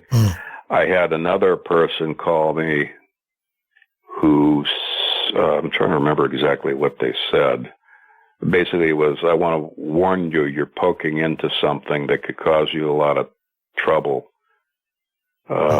You could get hurt or you could get shot or something. I don't remember what, that was back after the first book. Yeah. So, you hear those kind of things. It's not particularly comforting. On the other hand, I haven't had any indications of anybody, really looking at this too closely. Yeah. Cindy in particular has had the most people sort of poking around and trying to disrupt her life. She's right there in Texas where the Hughes family is. And, there was a ton of money up for grabs there. So, yeah. Obviously they don't want another player in the thing. On the other hand, John McDonnell doesn't seem to care about any of it. One of the interesting things with him was after Bob McDonnell died and they took care of the will, John had $10,000 more in his inheritance than his sister did.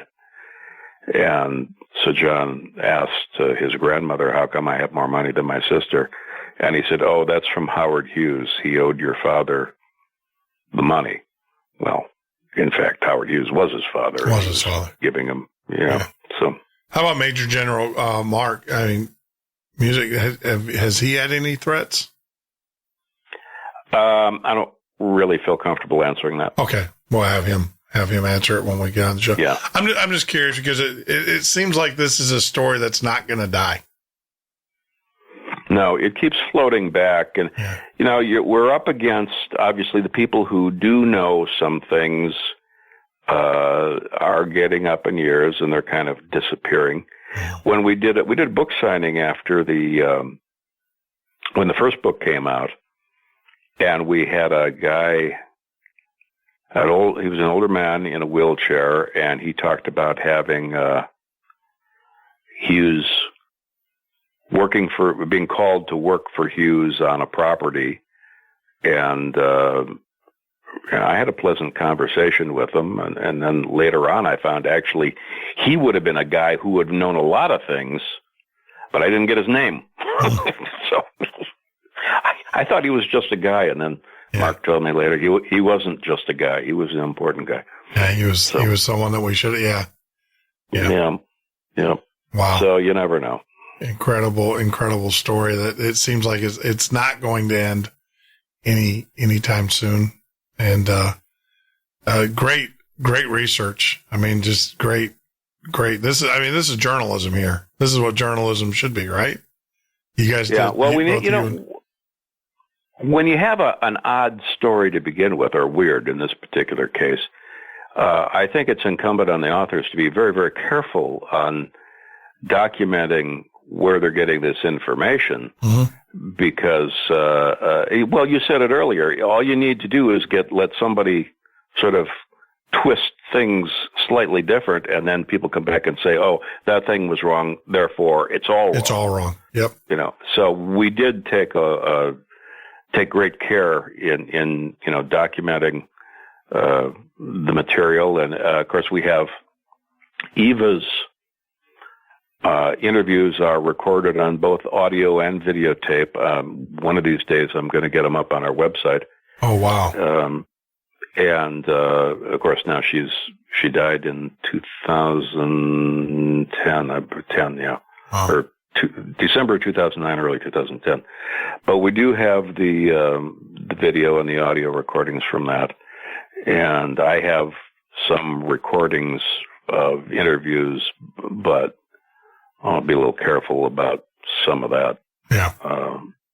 I understand. But nobody can hurt Eva now. That's for sure. Yeah. Yeah. Well, you still have D. So, wow. Yeah. Man, what an interesting story. And I have to tell people, I have to warn, if you're going to buy this book, Boxes, The Secret Life, you got to buy this book. Boxes, The Secret Life of Howard Hughes. I will warn you, it is a time sucker. It will intrigue you. It will engulf you. If you're fascinated by Howard Hughes, and the man, Howard Hughes. This book will definitely engulf and kill your productivity for however long it takes you to read it. Cause I got in trouble. It's funny, for reading it. The house, I gave a copy to the housekeeper, and she came in today and said, my mother-in-law is reading it. Yeah. And she won't put it down. Yeah. Yeah. Her mother-in-law apparently was a big Hughes person, curiosity about Hughes. Yeah. So, yeah. anyway, I appreciate that nice comment. No, I mean, I always was, because there's something, like I said, I am going to reach out. I'll talk to you offline when I find out.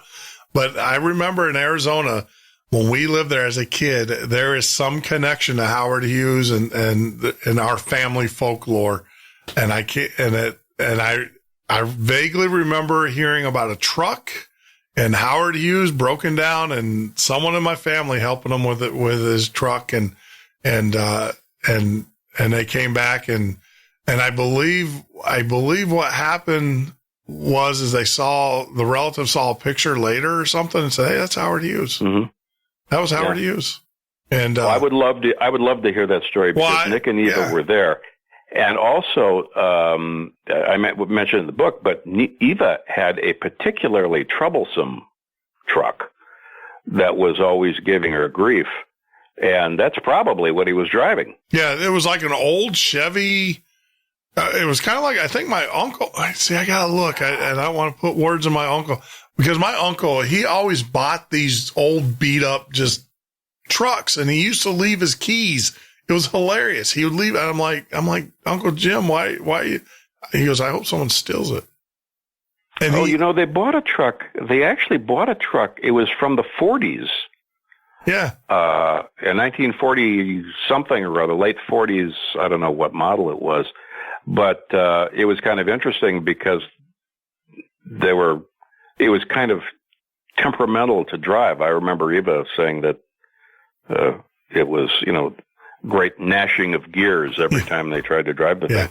Yeah, this thing, I remember driving in it with him. I thought it was so cool to be in the truck, but driving it and looking down the floorboard and seeing the highway go, or the road at the bottom of his feet and stuff. And like I said, he would take the keys, and this is in Phoenix. He'd take the keys and he'd throw it up on the dashboard. And I'm like, aren't you going to take? He goes, I hope someone steals it. I was like, oh my goodness. But like I said, I'll have to research that with my family and start asking them, because like I said, it was about the same time that we were there, and he was there. Yeah, it was weird. Yep. Like I said, it's in the furthest reaches of my mind. But when I started to read the book and everything, I'm like, I'm just, it's clicking. So. Well, I would love to hear that. Oh yeah. I'll put it together. We'll be in touch, my friend. I mean, okay. Just outstanding. Like I said, this is, I get a lot of, and, I don't want to say thing. We get like a lot of UFO stories and things of that nature. And there's a lot of gaps, I will tell you, this book, Boxes, The Secret Life of Howard Hughes. I challenge you to find one. I challenge the listener, when you guys purchase this book or get this book, you got to have it. I challenge you to find a gap, because I've yet to find one myself. And I wanted to ask you, that's why I asked you the question, if there's anything critical that you saw, and, you called the helicopter. It'd be nice to have the picture of the helicopter. Yeah, I should be on the electronic copy I sent you. That there's a slight discrepancy between some of the electronic and the printed ones, but okay. It may be a postage stamp size or something in there. I don't really know. But yeah. I can't remember last time I had a helicopter land on my property. Yeah, no, me either. That is that right there is special in itself. Or people following you around. People following you around in black suits, I am so happy that Howard Hughes lived to the right old age. When did Nick/Howard die? How old was he? He died on November 21st, 2001. which would make him how old? So he lived that would make him about I should know the answer to that. That should make him almost exactly 96. 96. Is that right? Good for him. Yeah. Good for Howard. Yeah. He was born, depending on who you talk to, he was either born September 24th or December 24th, 1905. Wow. And interestingly, his aunt, I can't think of her first name, Lummis is the last name, seems to be the one who got the dates confused. And people find that kind of curious, too. There was no birth certificate on him because, back in those days, ranch births. They recorded it. They recorded it in the city, in the county deed or the city. Yeah. Yeah. People were giving birth on the kitchen table and then they went back to work. So. Yeah. Absolutely. So, all right, my friend. Well, I appreciate it, Douglas. Sorry for the late start, but I think it worked out because no problem. I really enjoyed doing this. This was a good show, and I am just so pleased that we got a chance to do it despite technology. In spite of technology and all those out there, the Microsoft guys and their cohorts, I want to say. So, no, I thoroughly enjoyed it. I'll send a sharply worded email to Bill Gates. Yeah, okay. You want your computers to work, don't you? Yeah. I learned a long time ago. My grandmother, God rest her soul, she once told me, she said, "Good Lord, help me keep my big mouth shut." I'm like, "Grandma, I'm going to do radio, so I don't think, and it's going to be talk radio, so I don't know if that's going to happen anytime soon." So, but you take care of yourself, and we'll definitely be in touch. And like I said, I'm going to hunt the story down on my end and see if it pans out, and I'll make sure that they get in touch with you. And then, of course, we're going to get Major General Mark Music on, and I'm going to ask him some of the tough questions. And you can ask him particularly about he had the most interaction with Eva. Yeah, and you can ask him about how hard she was to trip up. He'll go through that. Yeah. Absolutely. All right. Well, thank you so much for having me on the show. I really appreciate it. Take care of yourself. Be well. Okay. You too. Be well. Bye. Wow. What an interesting, like I said, I was sold. I started to read the book for all of our listeners. We're talking about boxes, The Secret Life of Howard Hughes. Fascinating. Just incredible. An incredible story. If you didn't like this story that we talked about tonight, there's something wrong with you. I don't know what you need to be listening to instead of us here at the Midnight Ocean. Just fascinating stuff. And, like I said, I tried to pull this one apart, and you can't. And the fact that if you overlay the times in which Nick/Howard Hughes, was doing, needed to magically appear. And the fact that Eva, left, like I said, I think it was all planned. I think he threw the fits. He knew what buttons to push. The guy was a master manipulator. You don't get that far in business. You don't work with the government unless you learn a few tricks. So I actually think that, maybe some of those anger issues, were staged. I don't know. I thoroughly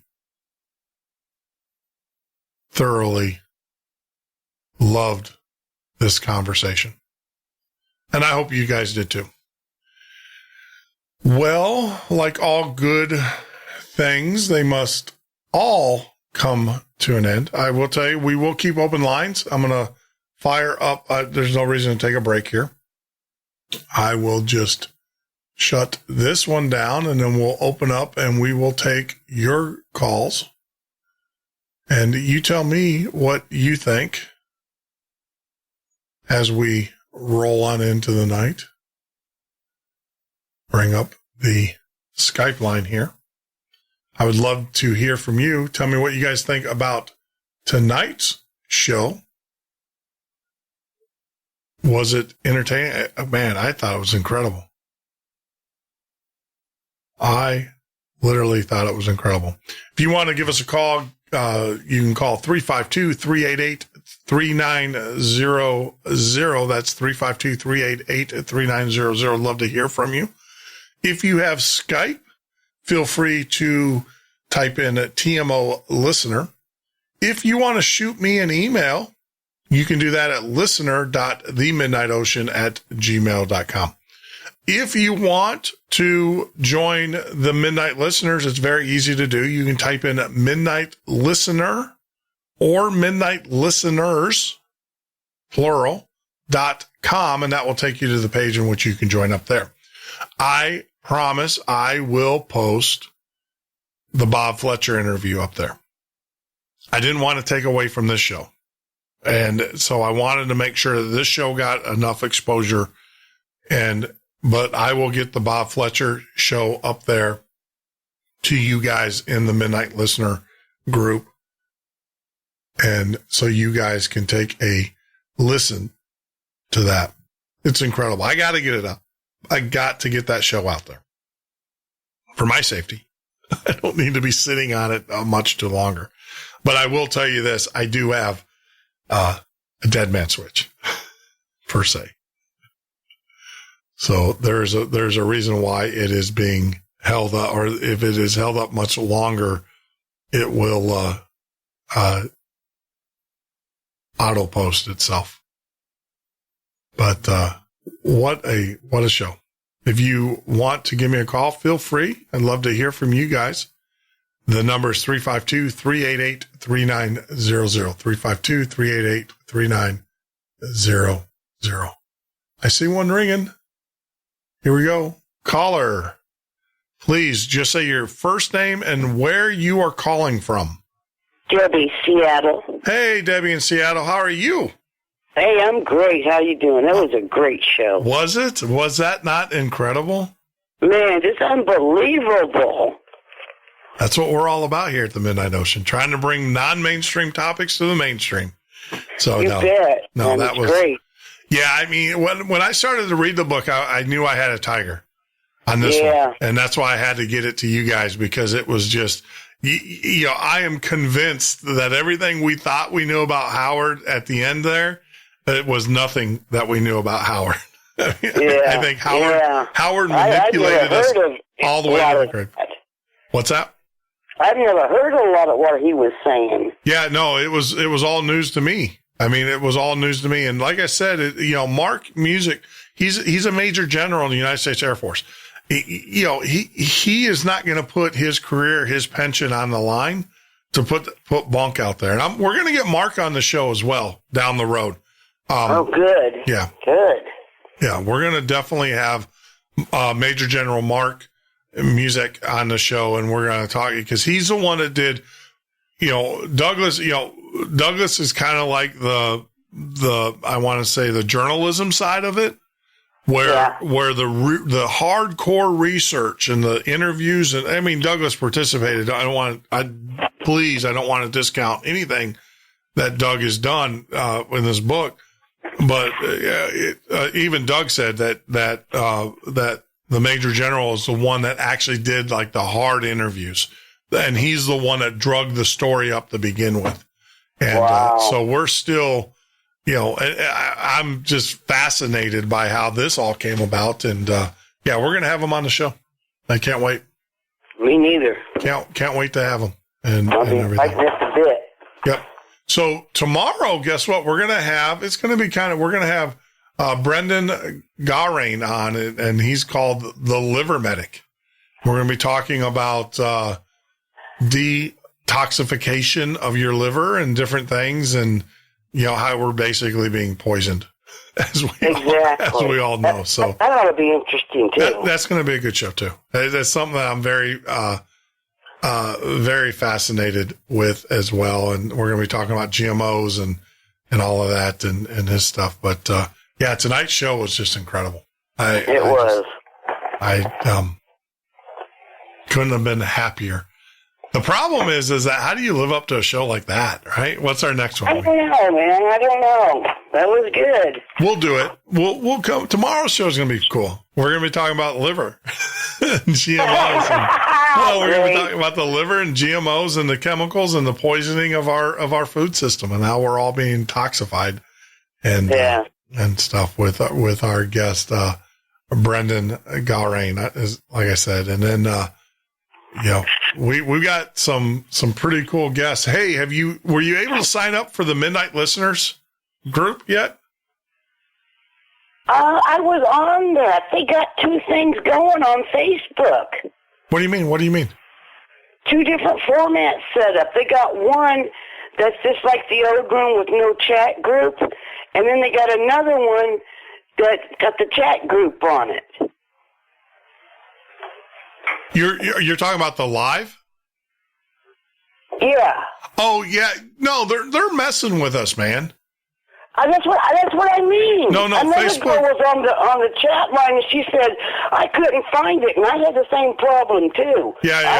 I was listening on Safari at first. Yeah, Facebook Live is messing with us. There's no doubt about it. What they'll do is they'll wait. All right. So what they'll do is they'll wait till we get our show going, and then they'll disconnect our show, and then when I started talking about that helicopter, they shut it down. Yeah, well, exactly. And then the thing is that after they shut it down, they won't let me start up another live feed. And then when I start up another live feed, they go, "Oh, you already have a feed running here." I'm telling you, go to YouTube. They're playing games and laughing. Oh no, exactly. Go to YouTube. Just go to YouTube and watch us. If you want to watch to be honest with you, like I can get on Safari and do it too. Yeah. Safari, YouTube. Yeah. There's lots of ways. Yeah, do it on YouTube, because what we're starting to do with the video is that we're like tonight, I was showing the pictures, of the people that we're talking about and stuff. So the video is very important and it's good stuff. But, you can always listen to us on the radio. Through Spreaker or I go to YouTube too. I got all kinds of places to get you. Yeah.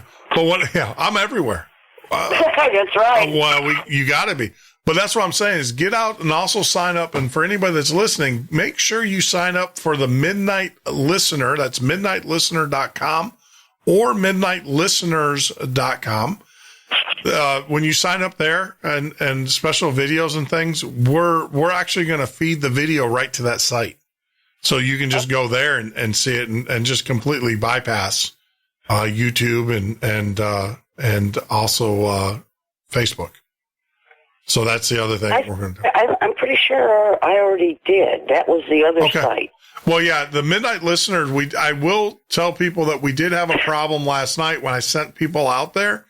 There was an error where it wouldn't allow people to actually sign up, but we fixed that. I fixed that this morning or this afternoon. I've been working very diligently. I'll have to recheck it and make sure, but I'm pretty sure I am. Yeah, look forward to seeing you out there. And then I promise I will have the Bob Fletcher interview up there tomorrow. I have to get it posted just for safety reasons and stuff. I can't be sitting on this much longer. I'm surprised I haven't had visitors yet. Really? Yep. So, well, we are running out of time, and I have a lot of work to do.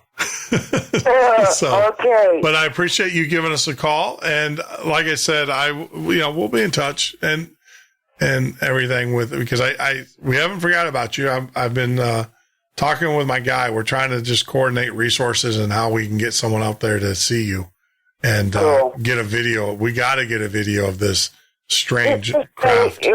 It's like nothing I've ever seen. I'm serious. I've lived in the Seattle area for 20 years, okay? Yeah. I ain't never seen nothing like that. And the fact that you see it every night. Pretty much every night. Now, it'll be there till dawn. Yeah. There's 2 of them now. There's 2 of them. Wow. Yes. Wow. They're covering large perimeters, and they're going straight up into the sky. Higher than an airplane. I am not kidding. Wow. That's insane. It's like supersonic something. It's crazy. Yeah. I started telling you about that, and Facebook shut me down. Well, of course. Of course they will. They don't want you talking about that.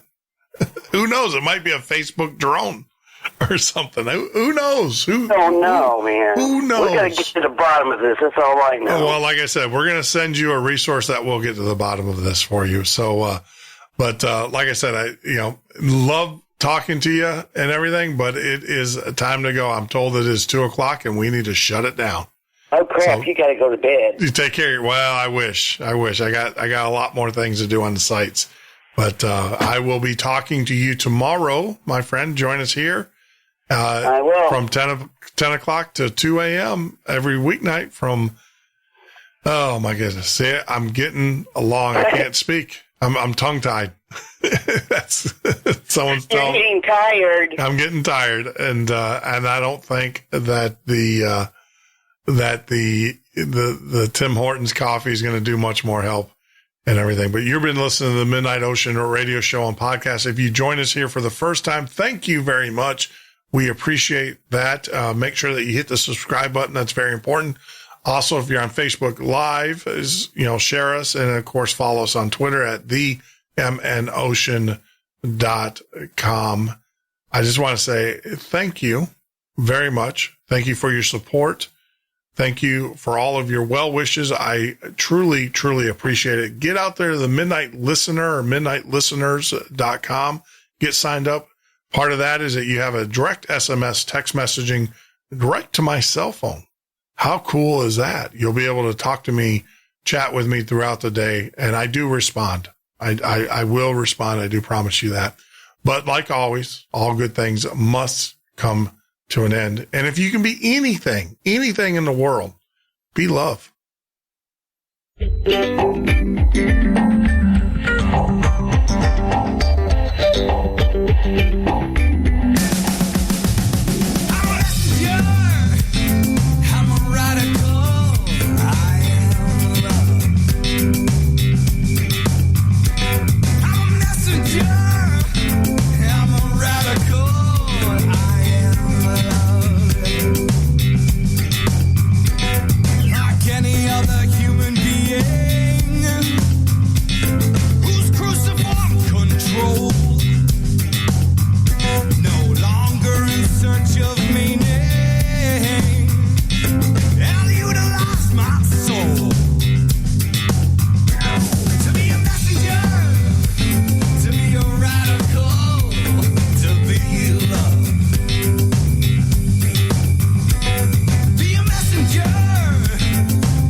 But I learned it from my Baba. It's not what you believe, it's what you do. It's what you do. It's what you do.